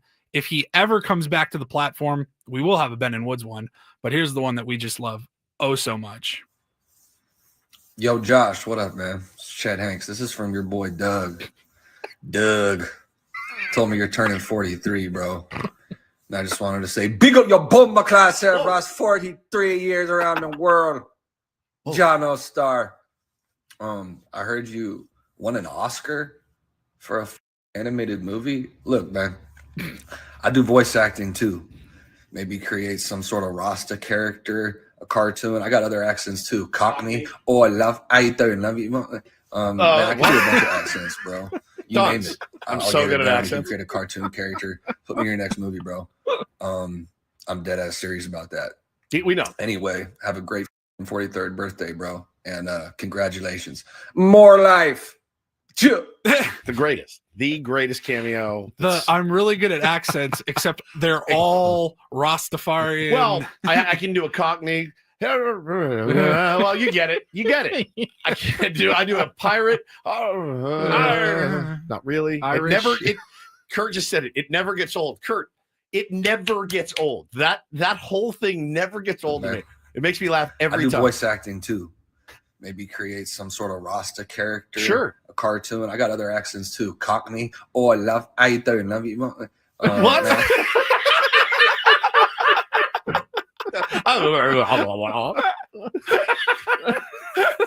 terrible. Cockney. Oh, I love. I don't love you. Purple said I could listen to it every day, as could I, every single day of my life. It instantly makes me feel better. Like if I'm in a down mood, all I do is think of Doug. I told you my postman named Doug the other day. I drive by him, I go, Doug. He starts laughing. He goes, I heard that. I was crying. For the rest of my life, every time I hear the name Doug, I am going to, at least in my head, go, Doug. God, he's good. Doug. I realize Chet Hanks is maybe the biggest Nepo baby of all time. I root for him. I like him. I root for him. I think he's really, there's something really sweet about him. And I would like to see him as a Rastafarian character in Doug's next movie. And if I'm Doug, there's no doubt I'm hitting Chet Hanks up. If I have another project, I'll be like, all right, yeah, I'll write you into that for sure. By the way, it reminds me, did you happen to catch the debut of the new Apple TV show called Stick? With Owen Wilson and Mark Maron. June 4th. I have not seen it yet, but I'm the only one that was really excited about the project. So it dropped yesterday, and I watched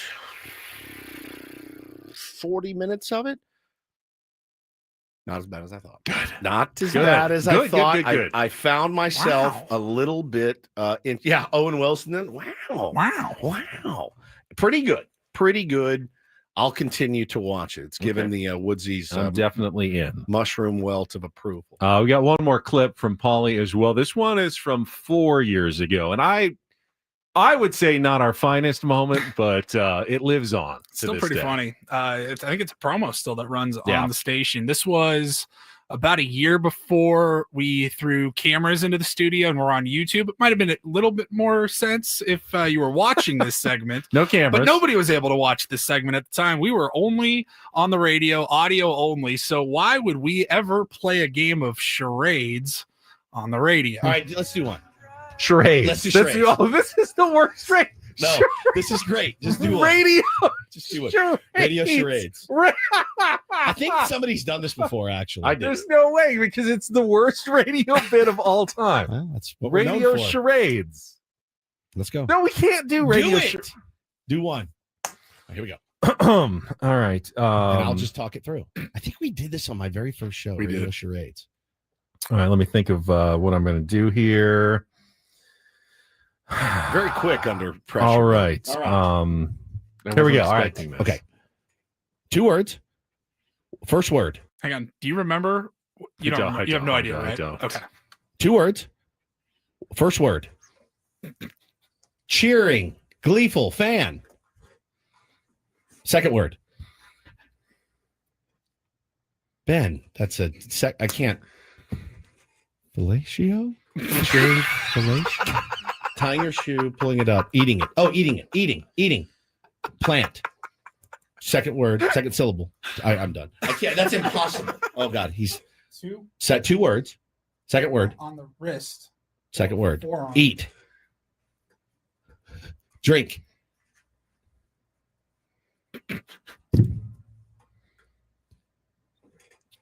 No idea. I told you, I'm terrible. That was Victor Caratini. So first word was Victor. I won. Victor Caratini.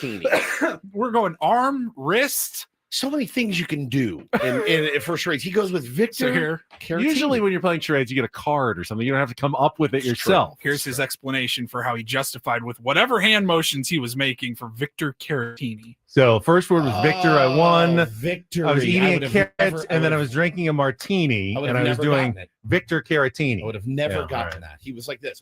I'm not that good at it. I was eating a carrot, and then I pulled the carrot. I pulled the carrot out of the ground. Imagine what it looked like. You ever see anybody eat a carrot like this? Bugs Bunny. How would you pantomime eating carrots? I don't know. I wouldn't. We're supposed to open phones here, not charades on the radio. Fantastic work. Hey, happy 40th to Alex out there. He's in the chat listening to the Ben and Woods program. Ben will now he'll mime you a happy birthday. Happy birth day. What's the calendar? In the calendar. Birth day. Yeah. There you go. Happy birthday, Alex. I love radio charades, and I, frankly, during summer break, think we should bring it back. Guess what we're doing on the roundtable today? Oh, please. Let's do it. Do something. Seventh inning stretch, radio charades. Can I tell you something right now? Yeah. If you do another snake draft, I'm going to slit your throat. You doing one? Well, I mean, the roundtable draft's a thing. That's like it's we not do a draft benchmark. every. You don't. It doesn't have to. Every single time we do some sort of draft with some sort of question to answer. And I have a question for you to answer today too. No, I hate the draft. Why? It sparks some discussion. Fine. All right, first, we're still a couple of hours away from that. We got Real or Fake to play on a Throwback Thursday. If you want to try to qualify for our trip to Las Vegas, call us now, 833-288-0973, 833-288-0973. Separate the real from fake. Go on a spa vacation to Las Vegas, or at least qualify for our grand prize drawing at the end of the month. Call now, 833-288-0973. We'll come back, play our game, and continue on with Eno Saris, Smart Baseball from The Athletic at the bottom of the hour. Also, a very happy birthday to our pal Squirrely24 in the chat. Happy birthday to you. Happy birthday to Alex. Happy birthday to everyone. Squirrely, the person that Ben insulted. Yeah, did you call him a loser 2 years ago? No, I said he was an idiot. Oh, an idiot. Yeah. Not a loser. Very cool. Just Hey, happy birthday, idiot. I don't remember exactly why. I think it was because he walked in the dark and was going to get run over by a car. Remember, he scared me. He did. When I was walking into our building years ago, because he was walking at 5:30 a.m. in the dark in our parking lot next to the cemetery. Woods and I used to scare you in the parking lot because you would show up at like 4:30 and then sleep in your car until 5 until you absolutely had to come in. He did. And we snuck out and would just like bang on the window. Don't do that. I forgot about that. Don't do that. Come to work when it's time to come to work. He's there. Oh, my goodness. Dreaming about snake drafts. I get a little more sleep now. Thank goodness gracious. Also, I play Prize Picks. You can as well. Prize Picks is daily fantasy for everybody. And with the basketball last series starting tonight, you've got a discounted square available. Tyrese Halliburton, more than 13.5 points. Come on, that's a discounted projection that makes it even easier to win real money with Prize Picks. You can win up to 2,000 times your cash simply by constructing lineups between 2 and 6 players and picking more or less on stat projections. It's easy to play. It's easy to download the account. Download the Prize Picks app at prizepicks.com. Use the code KWFN. When you play your first time, $5, you're going to get $50 instantly from them. 5 from you, 50 from them. So think about that. That's like 10 extra $5 lineups that you can construct with free money to see how much you like it, how you like to play it. Very easy. Just remember, use the code KWFN to get your $50 instantly with your first $5 lineup. If you want to load your account, it's easy to do with Venmo, MasterCard, Apple Pay, and then take your winnings out just as fast, usually in about 15 minutes. Got the money back in your account. I've done it several times, but make sure you're using that discounted projection. Tyrese Halliburton tonight, 13.5 points to put into one of your lineups at Prize Picks. Run your game. Must be present in certain states. Visit prizepicks.com for detail.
Hey players, things are about to get real here in San Diego.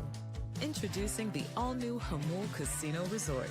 With a 200-room hotel tower, exciting new eats and drinks, plenty of new places to play, and a luxe spa and salon. Hello, rooftop pool and deck.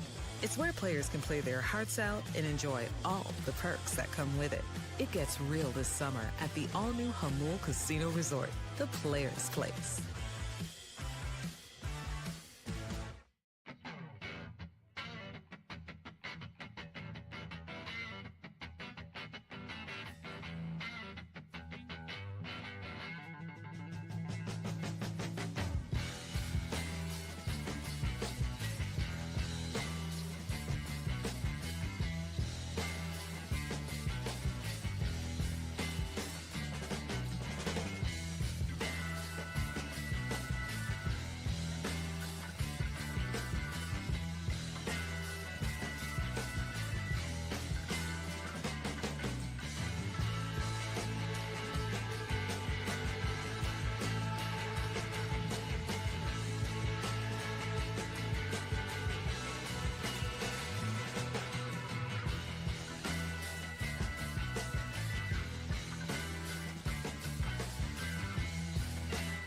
Before we play our game of real or fake, I don't think I teased it, but we do have another 4-pack of tickets and parking to the San Diego County Fair to give away.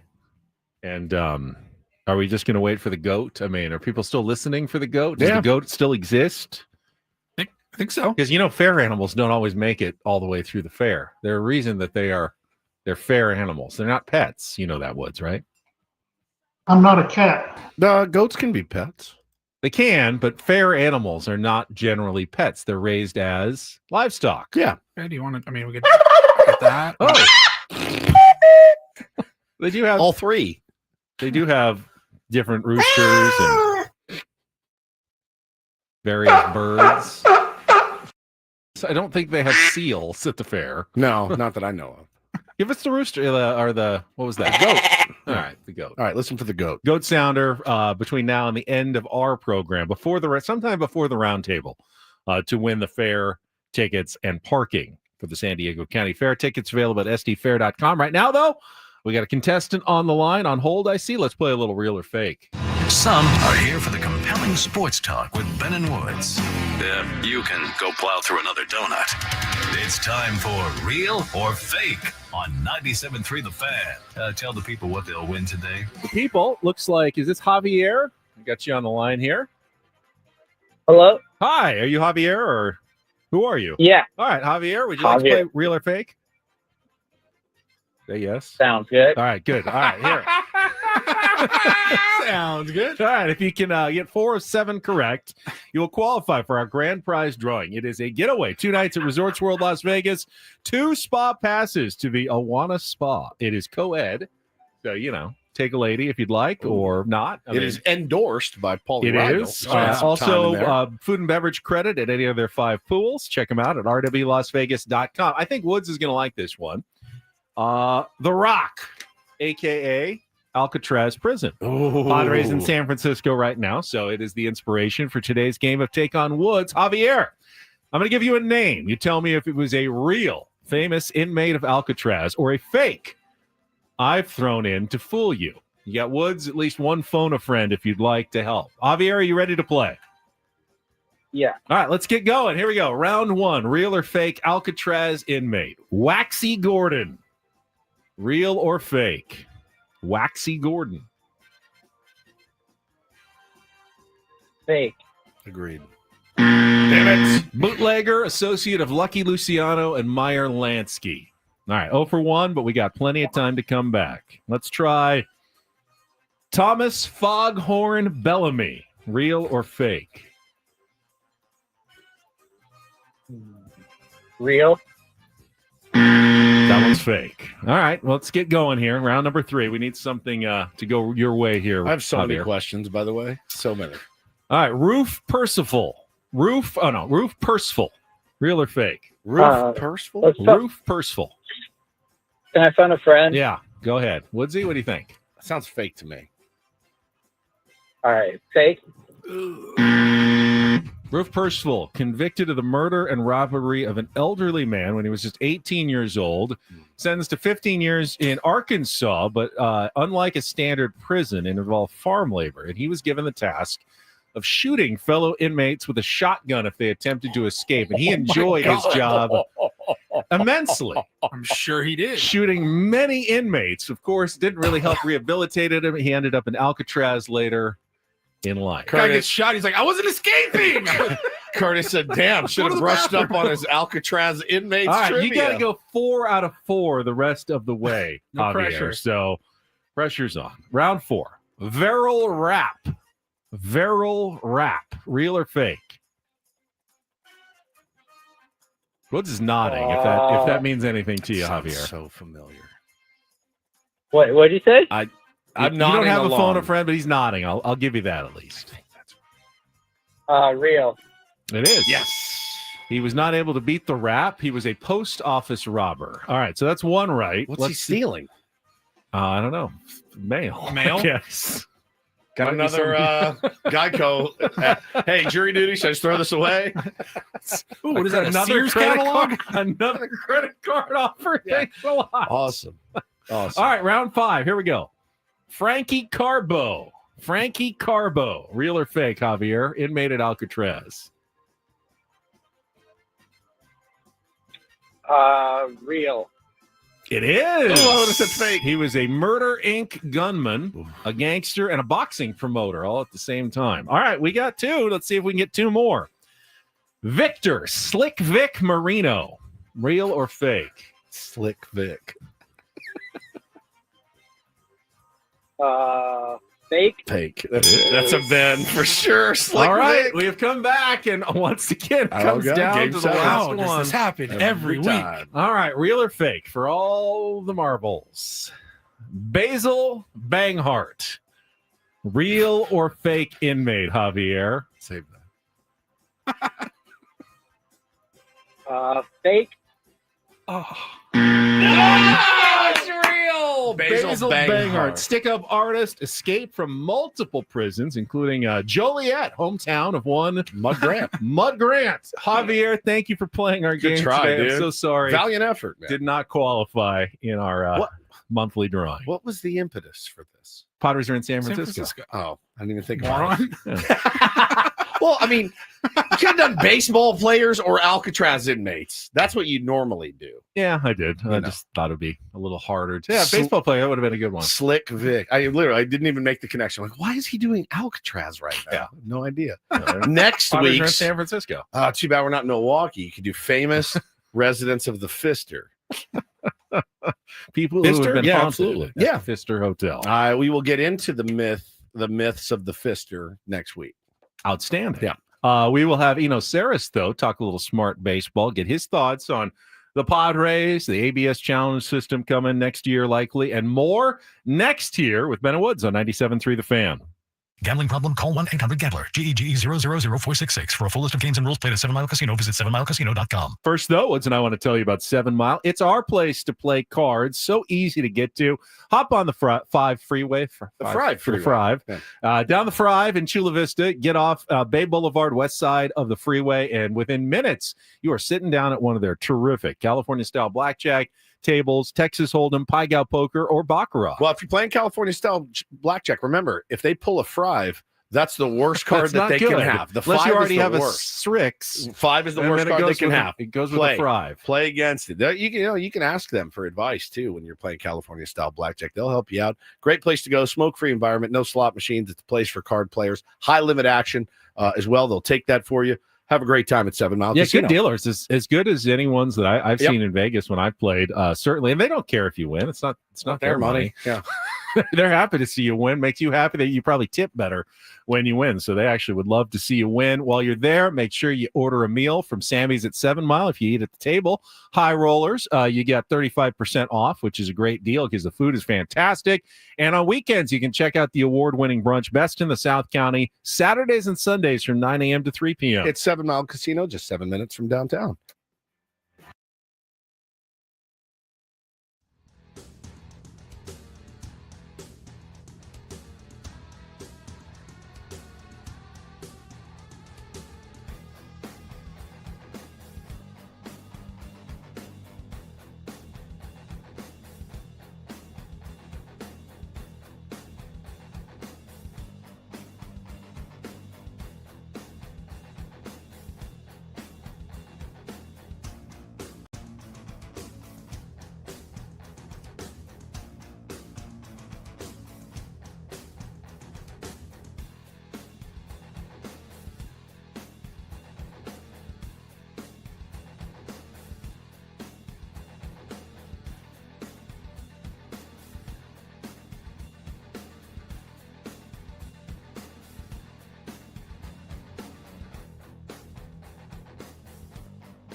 Hey players, things are about to get real here in San Diego.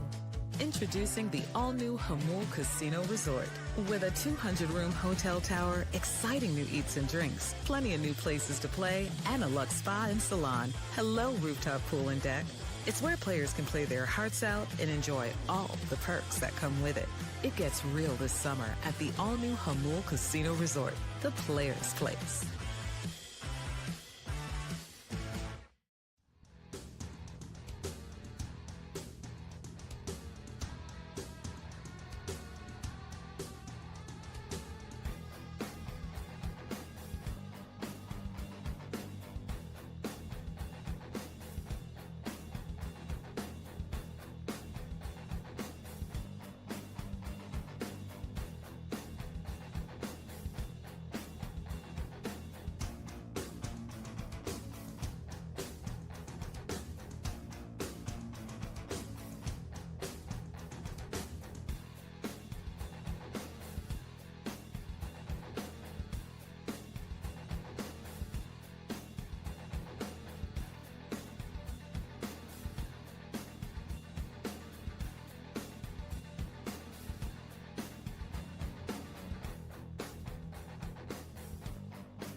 Well, I certainly knew it was a possibility since he is a resident of the Bay Area, but I just got confirmation from Paulie that Eno Saris was, in fact, at the Padres-Giants game last night and is going to be there again this afternoon as the two teams wrap up their 4-game series. We will chat a little smart baseball with Eno Saris right after our check of traffic here on 97.3 The Fan. From the 855 Get Ross Traffic Center, protecting San Diego after accidents or injury, here's Kelly Danick. Traffic is sponsored by Crystal Geyser, Alpine Spring. Problems in the North County along the 15 on the southbound side before Gopher Canyon. There's a collision in the center divide. On the northbound side, just before Via Rancho Parkway, some metal debris in the slow lane. Then we got a crash, North 15, just past the 76. Vehicle in the center divide, one over to the right shoulder. What makes Crystal Geyser Alpine Spring Water different? They always bottle their Alpine Spring Water less than 1.5 miles from the spring source. And all of their bottles are made with 50% recycled plastic from their own recycling plants. Crystal Geyser, bottled at the spring source. I'm Kelly Danick with Ben & Woods, San Diego's #1 sports station, 97.3 The Fan. It's time for the super polished, yet to be named Smart Baseball Weekly segment with Eno Saris, son of a bitch. Brought to you by 7 Mile Casino, just 7 minutes from the ballpark, by the bay in Chula Vista. Here's Eno Saris with Ben & Woods on 97.3 The Fan. What do you wear to a Giants game, Eno? Is it like going to the Iditarod or something? It just looked very cold there again last night. Yeah.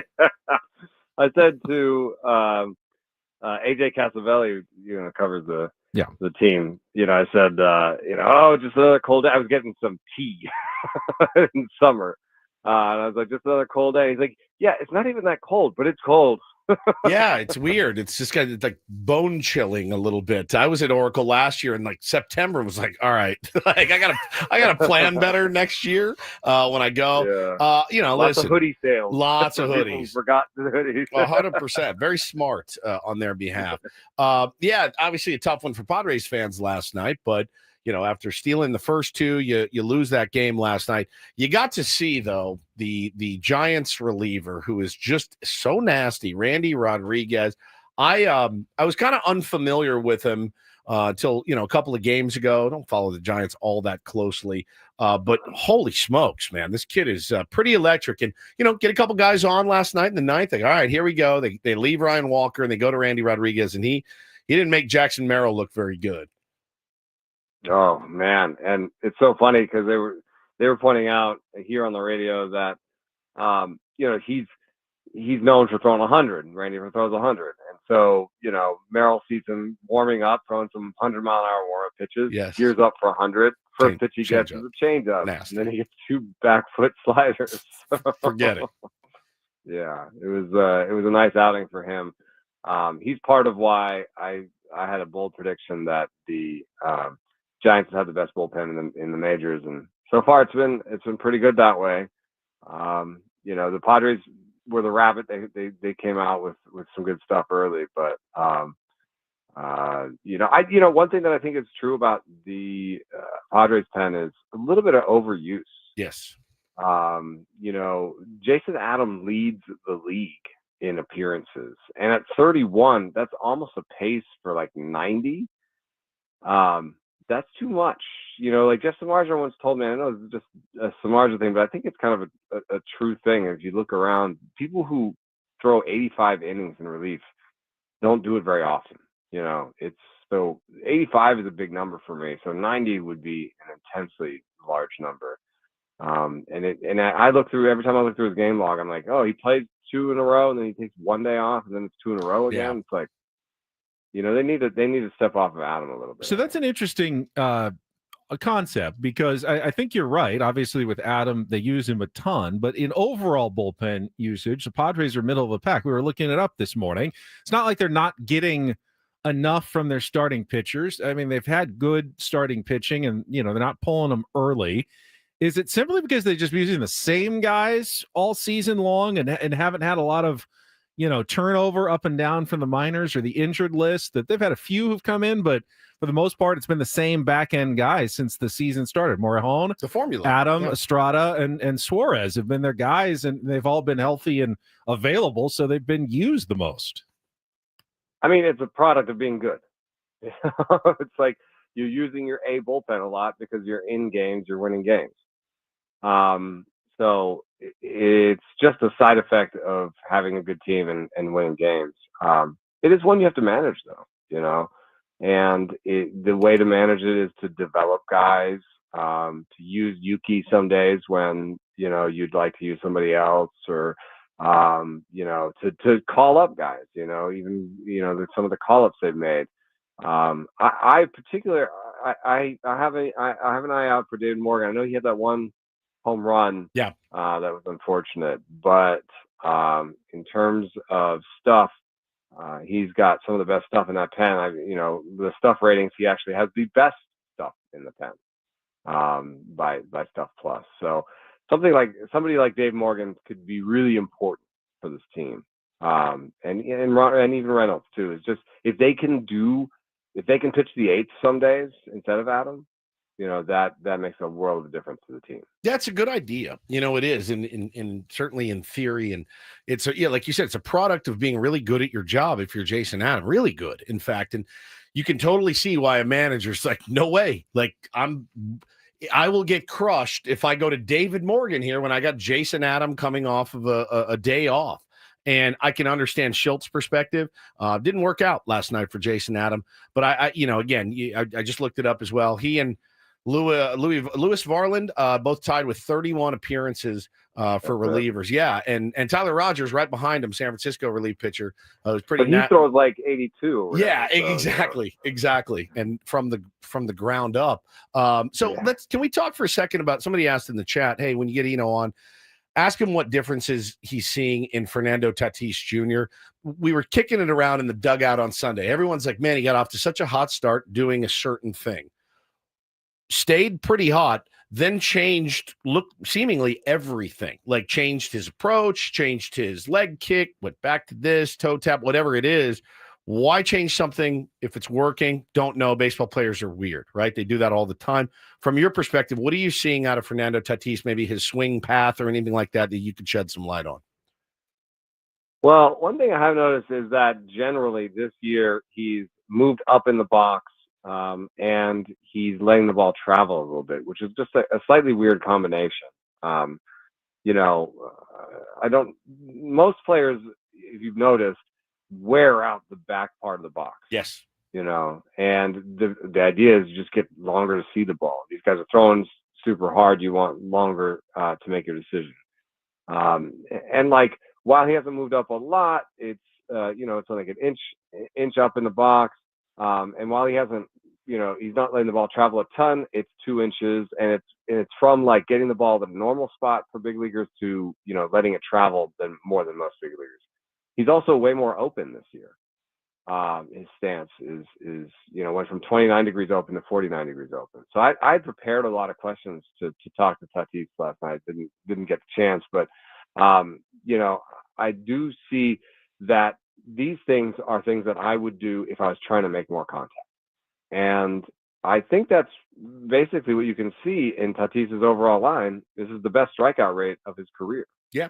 And I think that he hasn't even had that much of an impact to his power numbers overall. But I do think he has reduced his power upside a little bit with these changes. And I think I would prefer to have a Tatis that struck out 23% of the time and could hit 35 to 40 homers. And instead, we're getting a guy who's going to have a better batting average, maybe get on base more. I'm not even sure that's the case.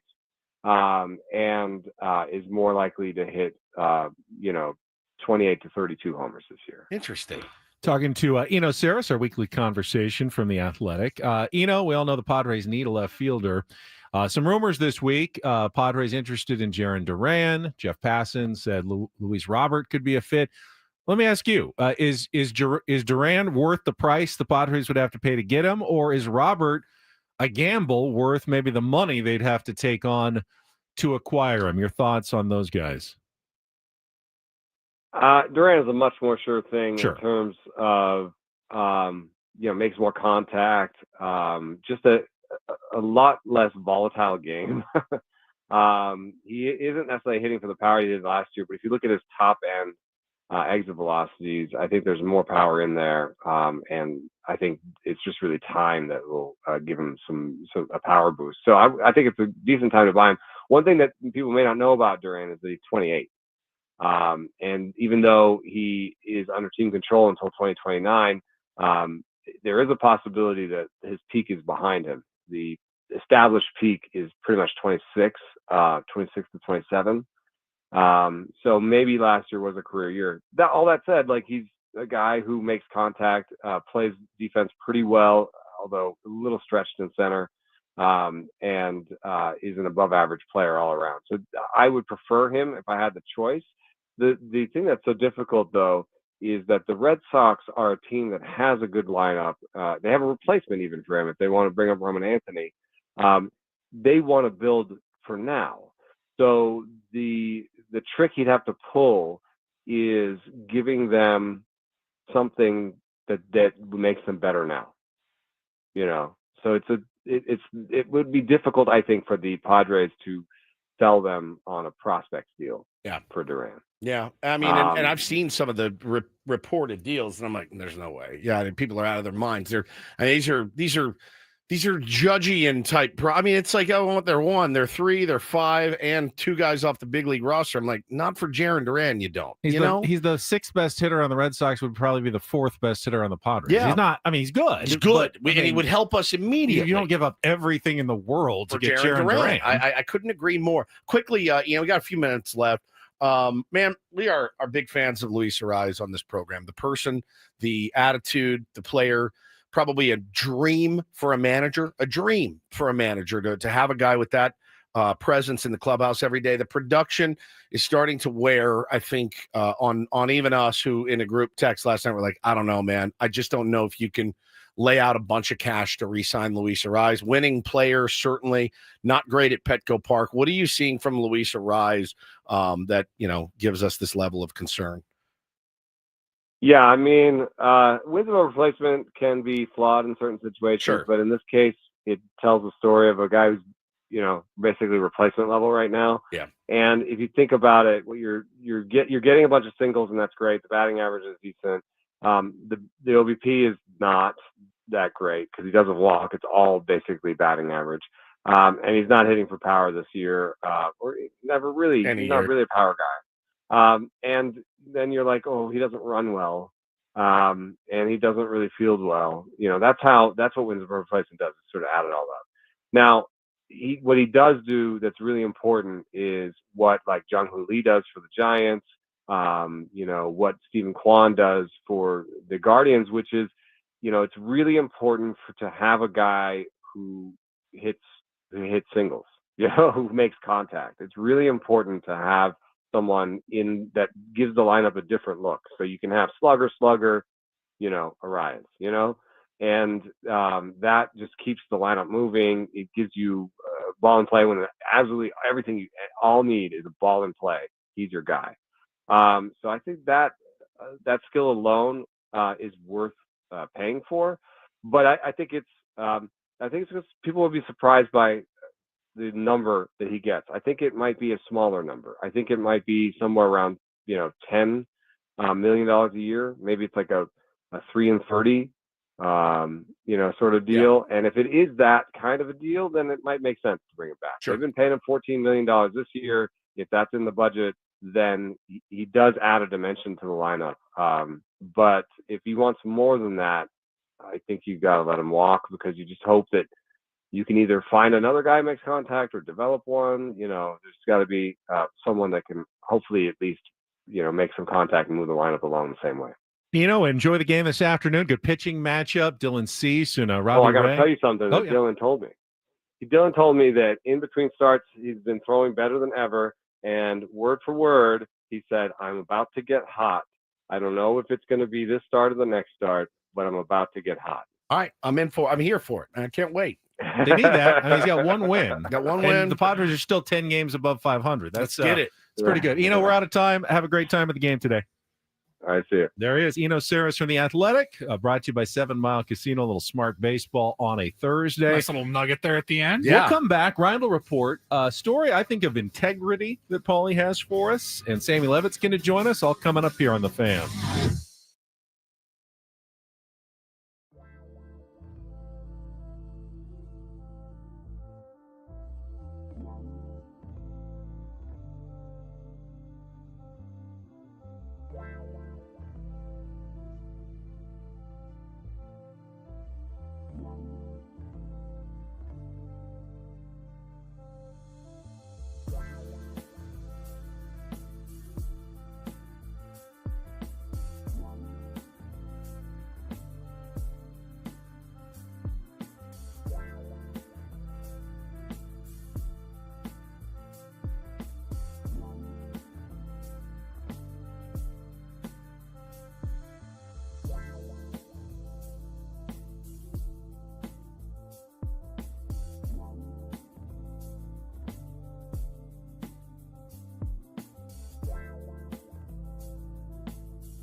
How much stock do you put in it when a player tells you, I feel like I'm about to break out? Because we just heard from Eno Saris of The Athletic that Dylan Cease said, all right, I feel like I'm really getting it in my between starts sessions. And whether it's this start, next start, I'm about to break out. And we've seen Dylan Cease go on some runs. Now, you'd say that to anyone, power of positive thinking.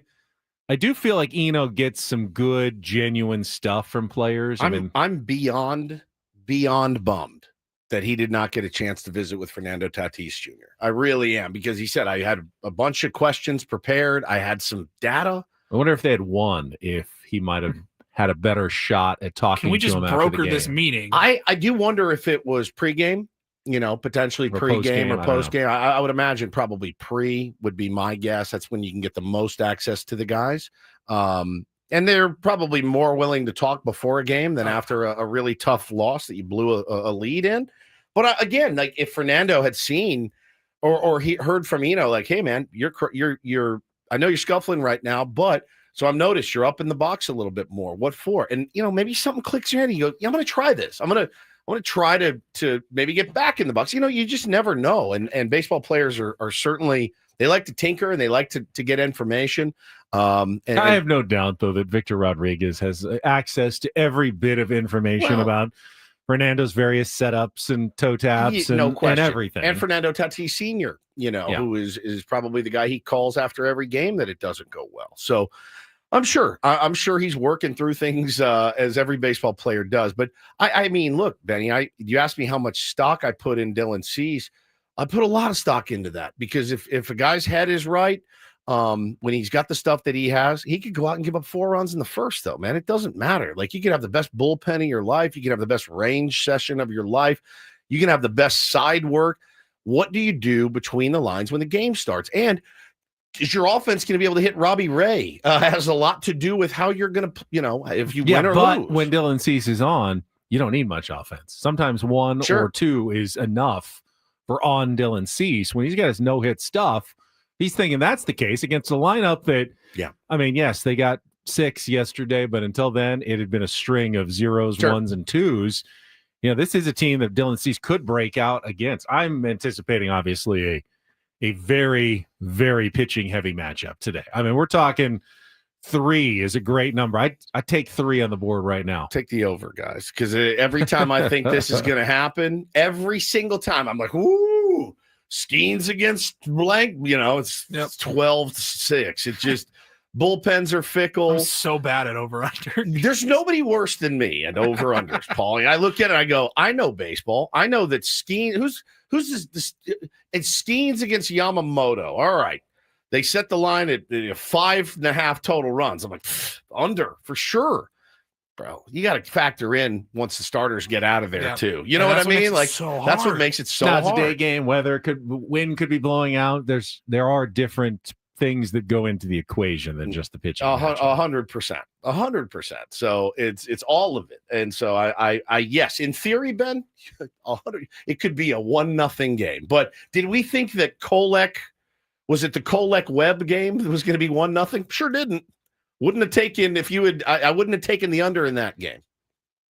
No. Well, yeah. I mean, it would have been set low because of Webb, but Kolek a little higher. Yeah, you're right. Man. Once you think you got it figured out, baseball smacks you right in the face. All right, let's get to some headlines with Paula, a little early edition of the Reindl Report, and get things started here with our today's edition of the Reindl Report. Now tuned into the greatest. Welcome to the Reindl Report with Paul Reindl. Hi, Paul. All right. 2 stories from the world of sports that we haven't gotten to yet. We'll start off in Major League Baseball. And 1 story that you didn't know you needed. Are you laughing, biatch? It's the Reindl Report. Hey, Paul, how you doing? Okay, how are you? On 97.3 The Fan. Are you ready to bless the mood? I need some help, please. That was good. Can I get a yeah? Oh, yeah. All right. Benny, what was the tease that you had in the last story break? of integrity. Yeah. So I saw this morning when I was perusing the interwebs, and about a month ago, May 10th, we talked about think probably in the round report, actually. We talked about Derek Carr had announced his retirement from the NFL, longtime quarterback. He did not want to return to the New Orleans Saints, had an injury bugging him, and he just decided to hang him up. Well, he did an interview recently with Front Office Sports, Carr did, and he talked about why he made his decision to retire. And I thought this is one of the more rare and extremely honorable things I think I've seen, certainly in the last several years. He said to Front Office Sports, he had two options. He had, well, I guess three. He had surgery, play through the pain, or surgery and then play through the recovery, go through the rehab process, or retire. He chose option 3 to retire. And he said, the part was tough because I didn't want to have surgery and just sit there and it sounds crazy, but just take the Saints' money. He didn't want to do that. He said, I wouldn't have been able to play if I had the surgery. And then if I tried to play with it and I wasn't near 100%, that doesn't help the team either. So I just felt like it was the right thing to do for myself and for the team. Now, back in 2023, Derek Carr signed a 4-year, $150 million contract with New Orleans. He forfeited a $30 million base salary for the 2025 season with his retirement. He does get to keep a $10 million roster bonus for the season, but he gave up the 30. So the 30 would go against the cap. 10 was the roster bonus. So he's getting that. Jesus said, take the money next time, Carr. He could have helped other young quarterbacks. I think he can still help other young quarterbacks. I think this is a very, it's a move filled with integrity. And to take $30 million from a team that has set you up, by the way, for life. Anyway, you made a lot of money from the New Orleans Saints. I think it's a very, very cool move by Derek Carr. You're not wrong, which is why I love it when, on the other hand, like a young guy is playing for the rookie minimum, has a great season but gets hurt, and then the owners give him the $30 million anyway, even though he's hurt and is not going to play and is not signed with the team, because it's the right thing to do. I love when that happens. Don't you love when it works the other way and a player who deserves a ton of money but can't perform on the field, and the owner said, don't worry about it. We're going to sign you. We got you. You would have gotten like $30 million from us, and even though we know you can't play, we're going to sign you anyway for that huge amount of money. No, that never happened. So why on earth, Derek Carr, would you give up the money that you're entitled to? You put your body on the line. You didn't get a shoulder injury because you were out playing bocce ball. You did it because you were an NFL quarterback who put his arm on the line, put his body on the line every week. That's part of the reason they pay you that much, because you're doing that. He deserved every cent of that, and honestly, I think he's a fool for giving it up. Wow. His career earnings, according to, I never know, Spotrac, whatever, the main contract website. But I don't know. Is it? Yeah. 11 years, $195 million and change. So he's probably doing okay. I know. But he's saving money for the owner of the Saints and for the GM to spend more on the salary cap. It's not going to charity. He could have kept it and given it all to charity, given it back to New Orleans. He could have done whatever he wanted with that money. But now it's just going to the pockets of the owners, essentially. I don't know. I think it's about what you can. How do you sleep at night? If you sleep fine doing that, and we know that somebody over here does, absolutely, no question. How do you sleep at night knowing I'm taking $30 million? Those are my brothers out there that I fought for. If I can free up $30 million for them, why wouldn't I? That's a cool move. I think so too. I do. I'm not saying I would do it. I'm not saying I would even do it. But I think I'd be more likely to do it than you would. I mean, I'm not going to criticize Derek Carr for it. If that makes him feel good, he can do what he wants. But no one should ever feel bad. No. About taking the money they're entitled to, especially when they did their service on the field and they got hurt because they put their body on the line for their sport. The rest of the Front Office Sports interview with Derek Carr talked about life after football now. He's going back and forth about whether he wants to do a broadcasting career, maybe at the college level for ESPN. He says, quote, my agent literally texted me a few days ago and he said, hey, just checking in. How is everything? You still comfortable with your decision? And I sent him a picture of me on the beach with my 2 kids playing. And I said, this beats an OTA any day. Any day of the week. No question. Yeah, he made the right choice for him. So, best wishes to Derek Carr. Yeah, good dude. So the NBA Finals tip off tonight, game 1 between the Thunder and the Pacers. But did you know the Stanley Cup Finals were last night? Game 1? Edmonton won. In overtime. OT. I didn't even have to ask Woods if he knew who was playing. Yeah, Edmonton took game 1 over the Florida Panthers 4-3 in overtime. And I believe this is the Edmonton Oilers radio call for the game winner. It's pretty awesome. Turns and gives it up. Beautiful pass. McDavid in front. One time and score! Leon Draisaitl! 4-3! Edmonton in overtime! Great one. 3 more, and the curse is over. 32 years since a Canadian team has won the Stanley Cup title. Back to Canada. 32 years. It's going back. I think it's going back this year. 3 more. Yep. Yeah, Florida is the defending champs. They're good. They're good. Should be a good series. Good start. With all my hockey knowledge, you're really going to question me? I'm not questioning you. That's a joke. Game 2 in the hockey will be on Friday night, tomorrow night. So are they alternating every day, NBA and NHL? Yeah, I think the NBA has a 2-day break at some point between when they travel. I think is it Thursday, Saturday, then Tuesday, maybe? Gotcha. Something like that. They won't play on the same night, I promise you. They will figure out a way to go on different nights. Oh, you got your Padres baseball, and then you got 2 of the major 4 or 5 sports in their championship rounds starting yesterday. So then that moves us to our final story and just a couple of news stories here involving some movies that are 2 of my absolute favorites. First of all, happy 40th anniversary, or I guess 40th birthday to Ferris Bueller's Day Off. Now, I don't know if when the movie came out, but the actual day off that Ferris Bueller took was June 5th, 1985. Yep. How do we know that? Was it somewhere in the movie, or did someone just afterwards? I mean, it was near the end of the school year. How they do that. Cubs season was going. It was a beautiful day, so it had to. They must have looked at the Cubs schedule, possibly to see who they were playing. If you're not over here in 15 minutes, you can find a new best friend. You've been saying that since the 5th grade.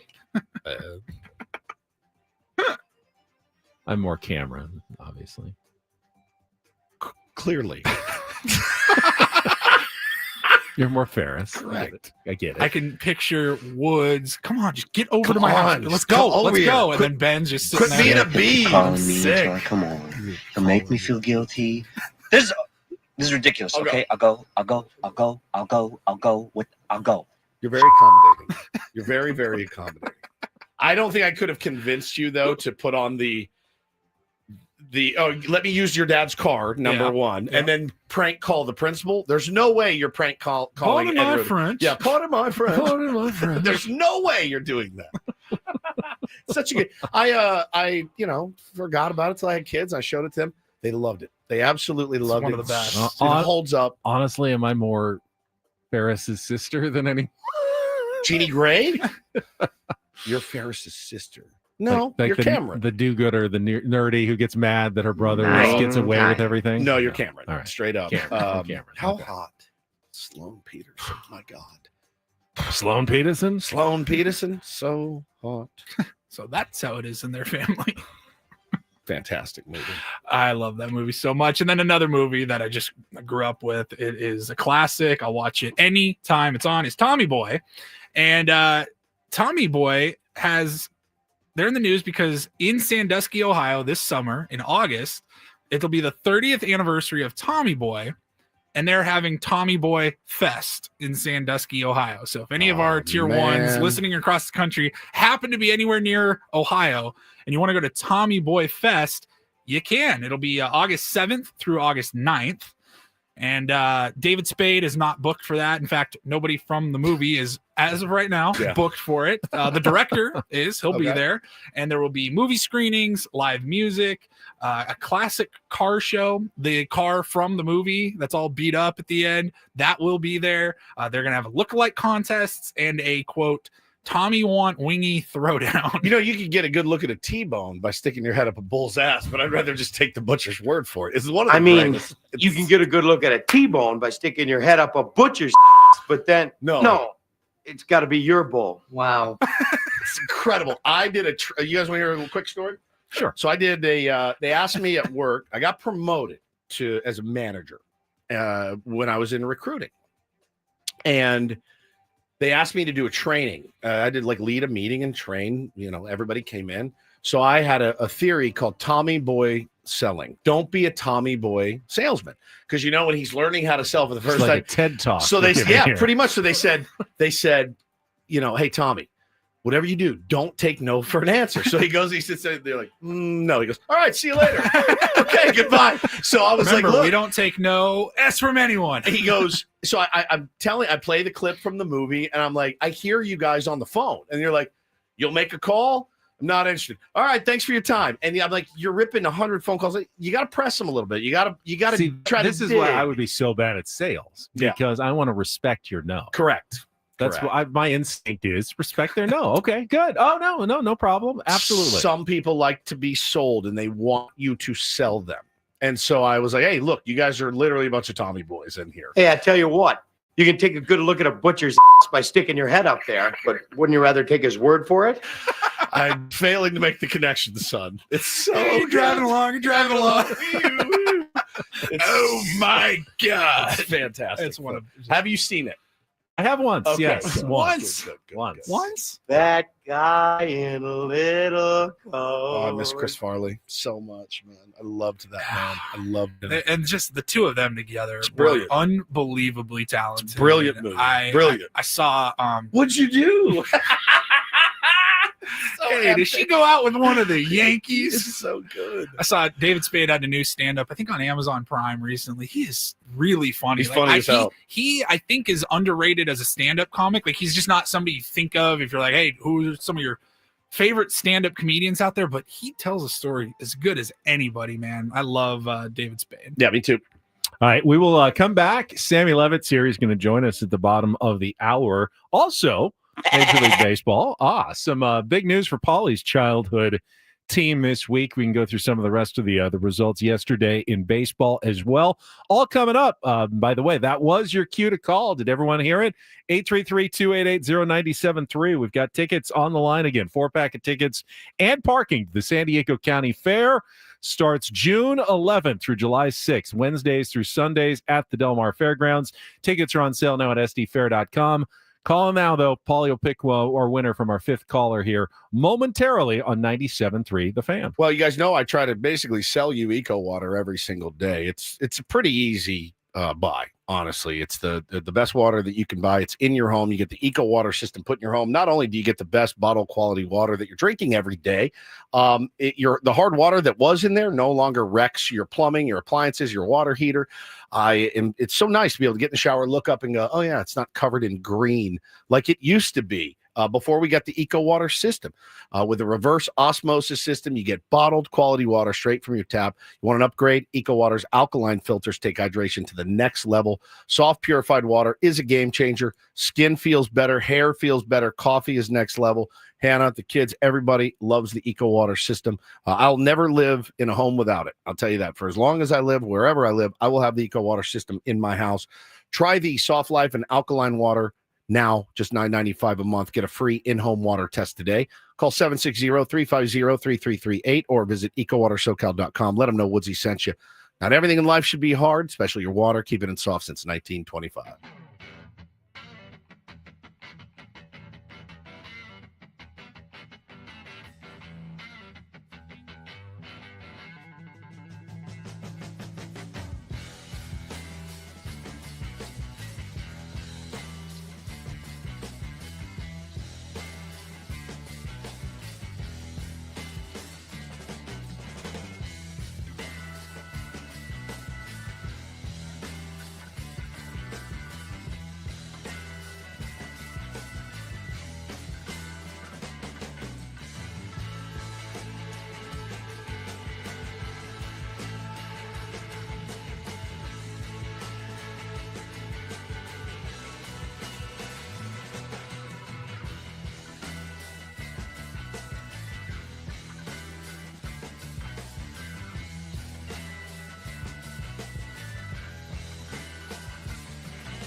Hey players, things are about to get real here in San Diego.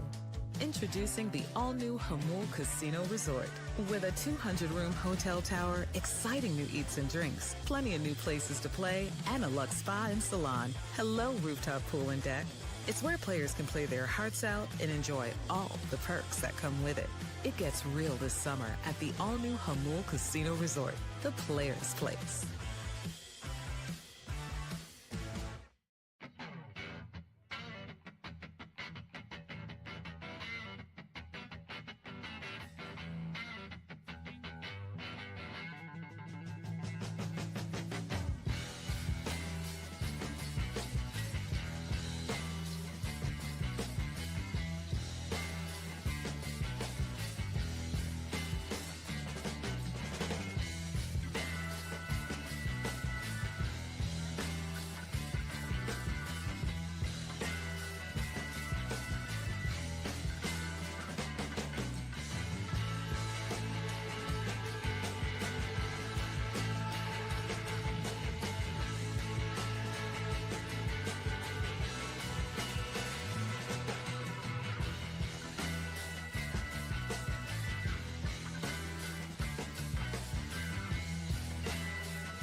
Lead. They did not. Did not lose any ground, though.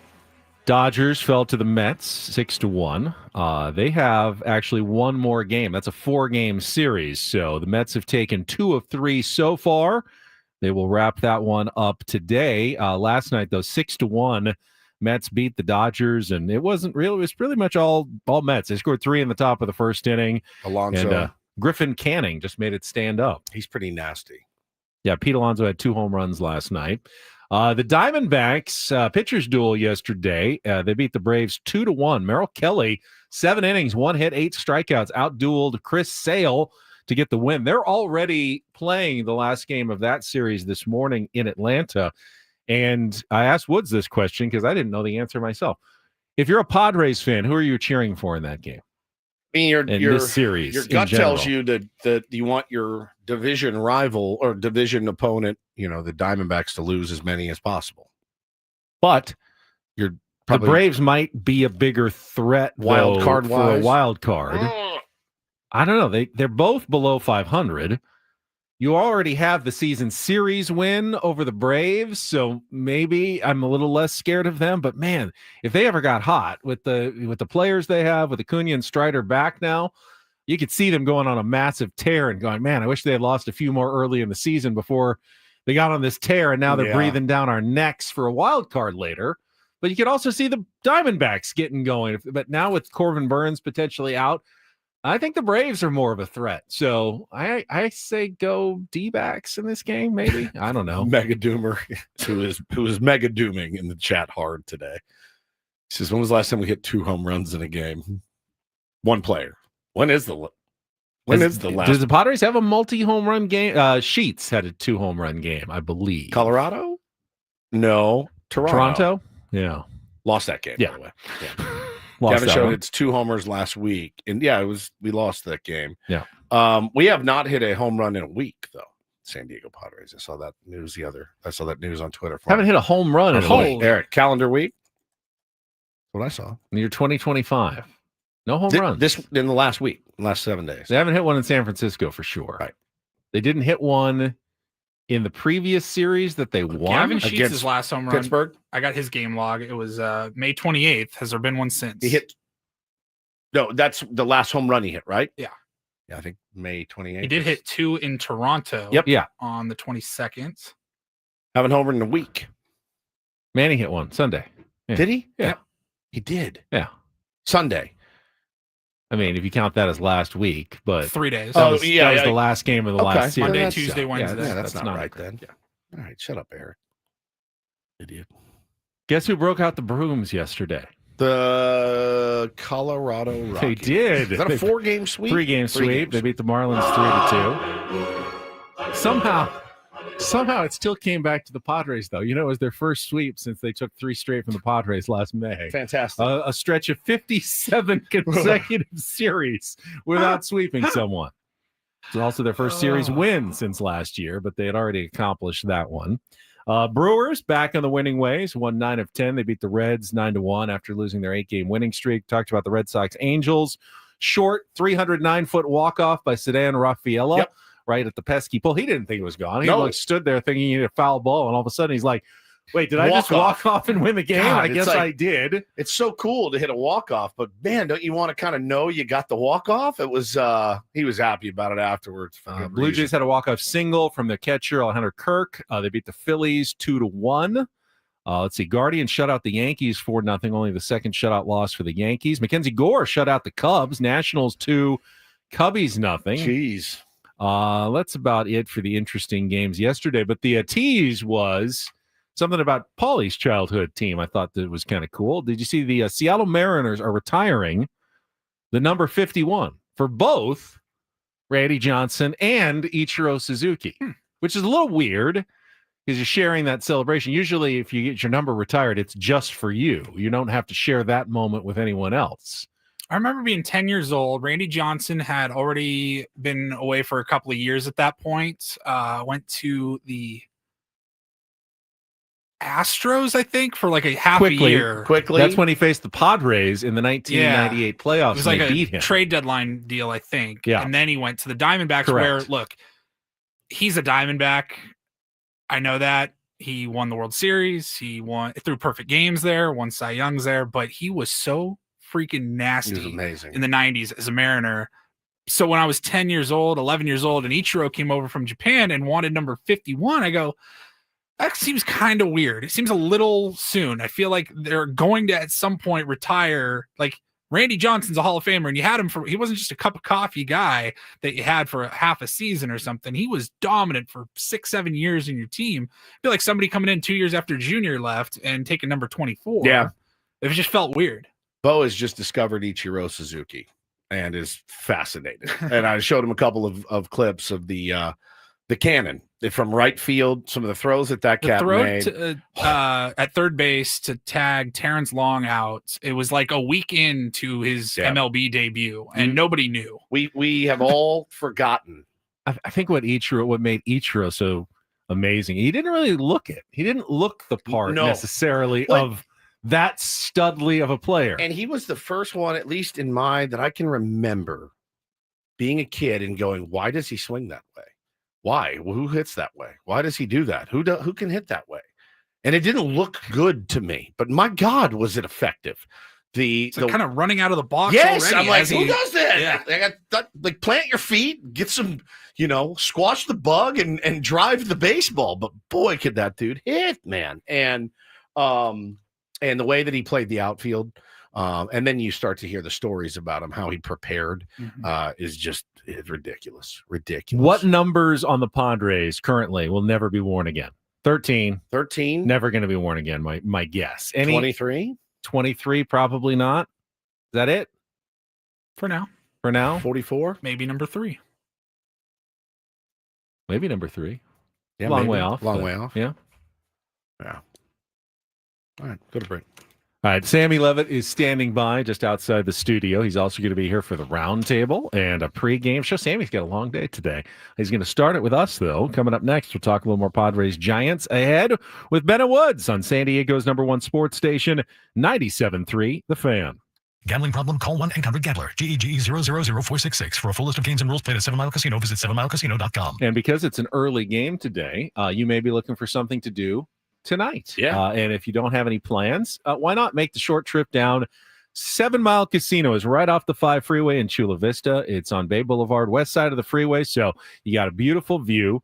And you don't usually think about views when you talk about card rooms, but 7 Mile, you do. Windows all over the place. Great patio looking right out on the bay, right out toward Coronado. Really nice spot, actually, to just hang out, have a meal, have a cocktail, watch games on TV, and play some great card action. I would murder some Kung Pao chicken right now. I mean, it's 9:30 in the morning. I wouldn't even think twice about it. It is that good at 7 Mile Casino. Lots of love, certainly. Smoke-free environment, no slot machines. But it's card players' delight, card players' dream. Go in, just 7 minutes from downtown. You will not be disappointed with your experience at 7 Mile You will Casino. not. You can check out the weekend brunch as well, Saturday and Sunday, coming up here in just a couple of days, 9 a.m. to 3 p.m. Best brunch in the South County. Many reasons to head down to 7 Mile Casino, just 7 minutes from downtown.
Hey players, things are about to get real here in San Diego. Introducing the all-new Hamul Casino Resort. With a 200-room hotel tower, exciting new eats and drinks, plenty of new places to play, and a luxe spa and salon. Hello, rooftop pool and deck. It's where players can play their hearts out and enjoy all the perks that come with it. It gets real this summer at the all-new Hamul Casino Resort, the players' place.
Must apologize to my friend Eric, who I called an idiot on the air. I read his tweet wrong. One home run in a calendar week. One, mayonnaise. Oh, one. That makes a difference. Not none. That is a huge difference. Massive None difference. and one are not the same numbers. Correct. So I do apologize, King.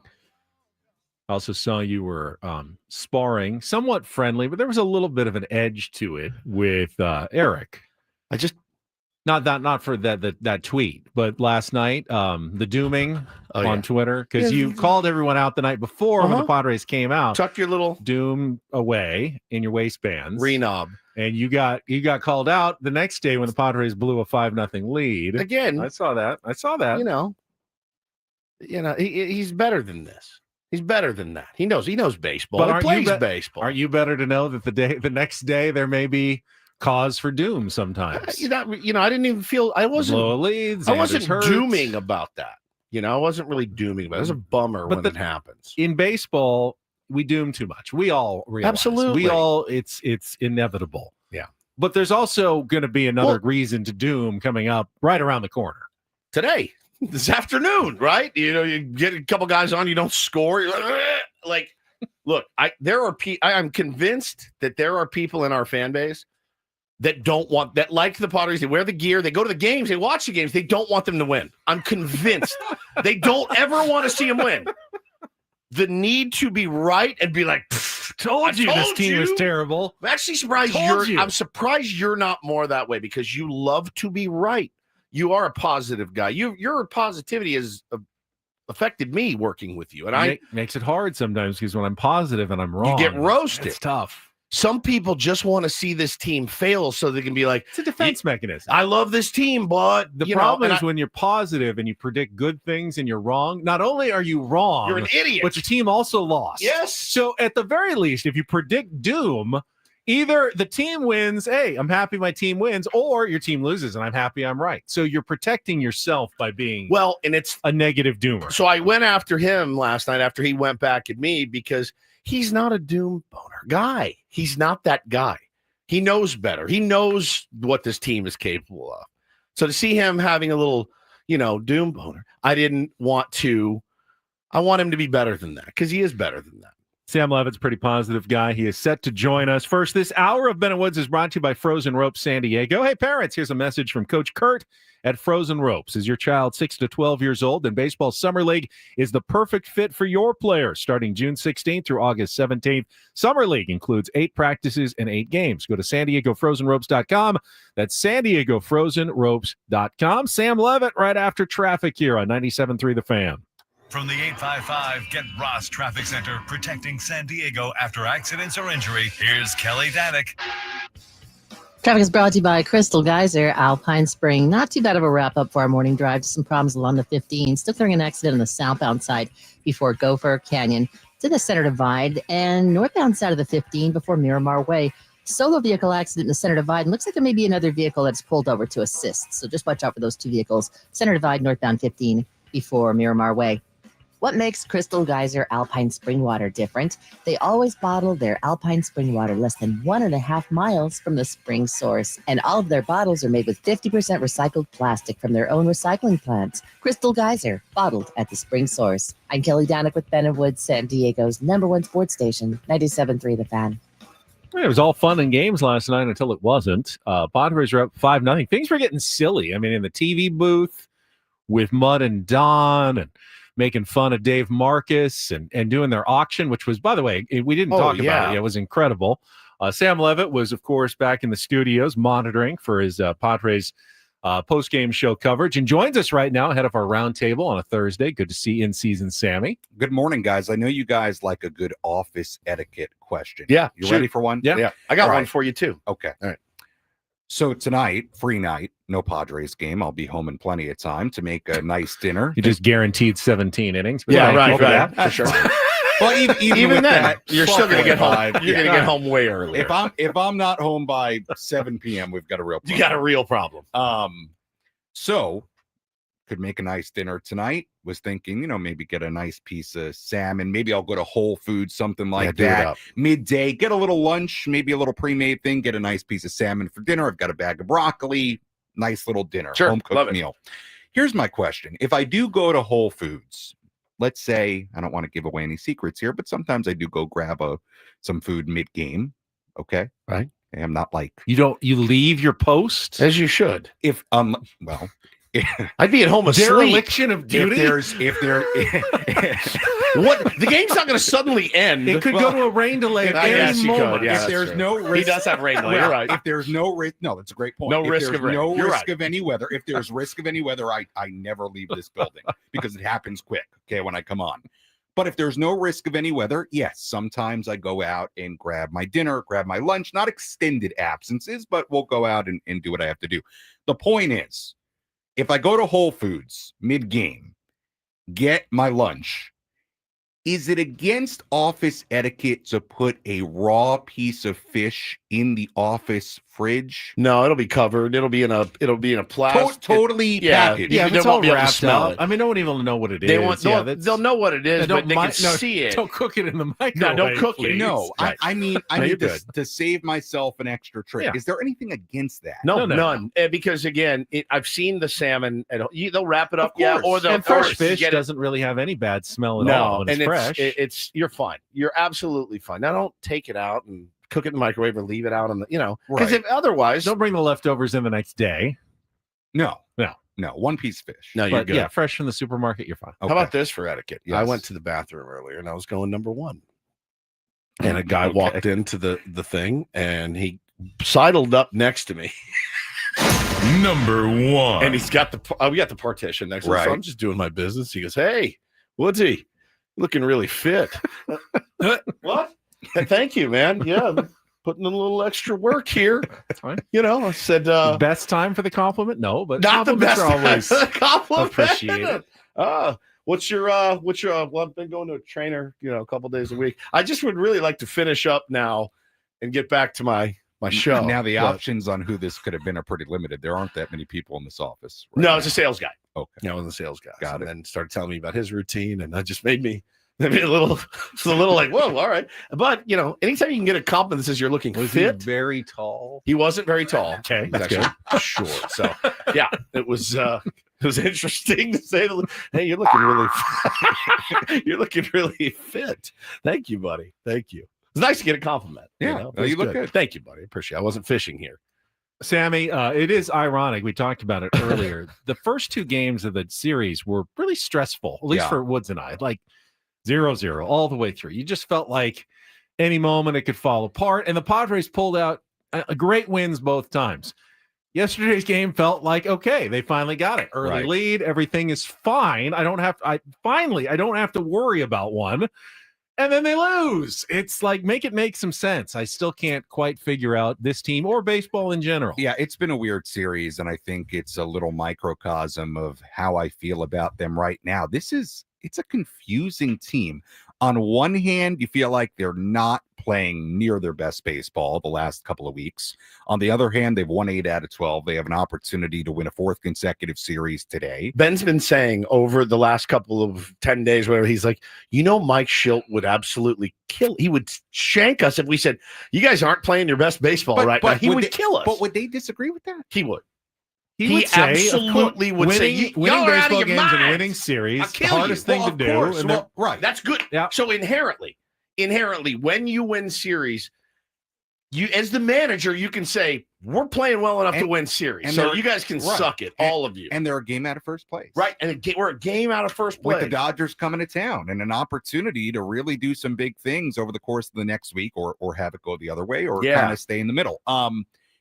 It's been a weird little run. It really has. Now, the one thing I'll say, and I think maybe it's something we need to start thinking about, maybe we're seeing a little bit of residue of having some consistency as far as your players, as far as the team identity, the fact that they seemingly, as of late, despite, I think, in our opinion, not playing their best baseball, which is okay. You're not going to play your best baseball for 162. They're finding ways, which, is reminiscent of what they were last year, is a little, I feel like we've looked at the Dodgers the last handful of years, and even though they've dealt with a ton of injuries and and major pitching woes and injuries during the season, you kind of look up at them at times and you're like, they're figuring it out. Yep. They keep winning. Dodger fans are still mad, though. I know, but it kind of feels like that right now. It's like, well, they got a bunch of injuries. 3 out of their 5 spots pitching wise are Kolick, Vasquez, and Ryan Bergert or somebody else. Right. They're kind of figuring it out. That's the identity, the residue you talk about. That's okay. The identity of this team. They do find ways. I do think we're all somewhat guilty of over evaluating a team's performance based on its offense. We are. Sure. Now sometimes you can legitimately say team is taking bad at bats. They're chasing too much. They're just taking bad at bats. They're not working pitchers. I don't know that that's the case. Now, when you swing at a curveball and you miss it by a half an inch and you pop it up instead of hit a home run, it's not necessarily a bad at bat. That's just the pitcher winning a one-on-one battle. And it doesn't mean your team or your offense is flawed necessarily. But we'll look at that, and when they go on an extended streak of doing that, they're not striking out a ton. They still remain near the bottom of the league. They're putting the ball in play. It just isn't falling in like it was earlier in the year. Nothing fundamentally has really changed about this team. Listen, the Boston Red Sox are another example of a team. They've lost 17 one-run games. Right. 17. We could easily be in that boat. Easily. We're not. And I'm grateful for that. I'm very, very grateful for that. We could be in that boat. Could we also at some point in the season lose 17 one-run games in a row? Yeah. Could we also some point this season win 12 in a row? Yes, absolutely. You just never know with baseball. I do think that sometimes the one-run game thing can be overblown a bit. Not every one-run game is created equally. No, of course not. Were you down 5-1 and you rallied to make it 5-4? Like last night. Or did you, was it 0-0 and you won 1-0? Now that's a great one-run win. Were you up 8-1 and the Rockies rallied and, it was 8-7 and you still held on to win? Yeah. They're all a little bit different. You can't necessarily judge a team just on its one-run record. It's like EB says in the chat right here, man. It really just boils down to this and this only. There's only 6 teams in baseball that have a better record than us right now. 6. 10 games above 500. If you told me everything that was going to happen would happen, And Woodsy, what would you guess our record would be? I would go 10 games below 500. Right. I really would. If you had said Merrill's going to be out for a while, Tatis is going to start hot, and he's going to really fall off. Cecil will have one win. King's going to be hurt. Darvish isn't going to pitch at all. I would say we are 10 games below 500. I would bet my car on it. Yeah. Wouldn't you? All of you, like just knowing the game and how hard it is. I certainly wouldn't think they'd be a game out of first place. Correct. Yeah. And 10 above 500. I just wouldn't. Yeah, and it sounds like the most cliche thing in the world, but it's true. It's a really long season that typically has a lot of twists and turns. And I do think sometimes you got to remember where they were in what became a really great season last year. 100 games in, they were 50-50. And I mean, here on this show, you guys were, I don't want to say losing your minds, but you were pulling your hair out every day. Saying, what are they, right? Yeah. It's win 3, lose 4, win 4, lose 3. Right. And this year it's been a little bit different. There's a long way to go. I think of all the things right now for them offensively, I got to think they're going to come around more. Somebody like Fernando is going to start hitting again. Bullpen wise, I think all of a sudden, maybe a little concern in the sense of, and you guys, I'm happy Eno brought it up a little bit earlier. I heard that.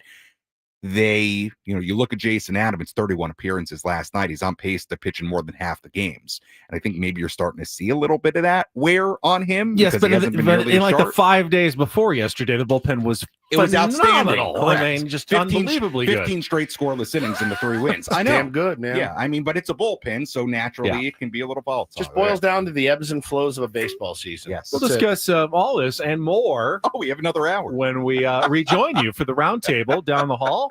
Our show will return at 6 a.m. tomorrow. But Paulie's coming over. Sammy's coming over. Hey, we're all just going to the roundtable. So stay tuned on San Diego's #1 sports station, 97.3 The Fan. We'll be right back.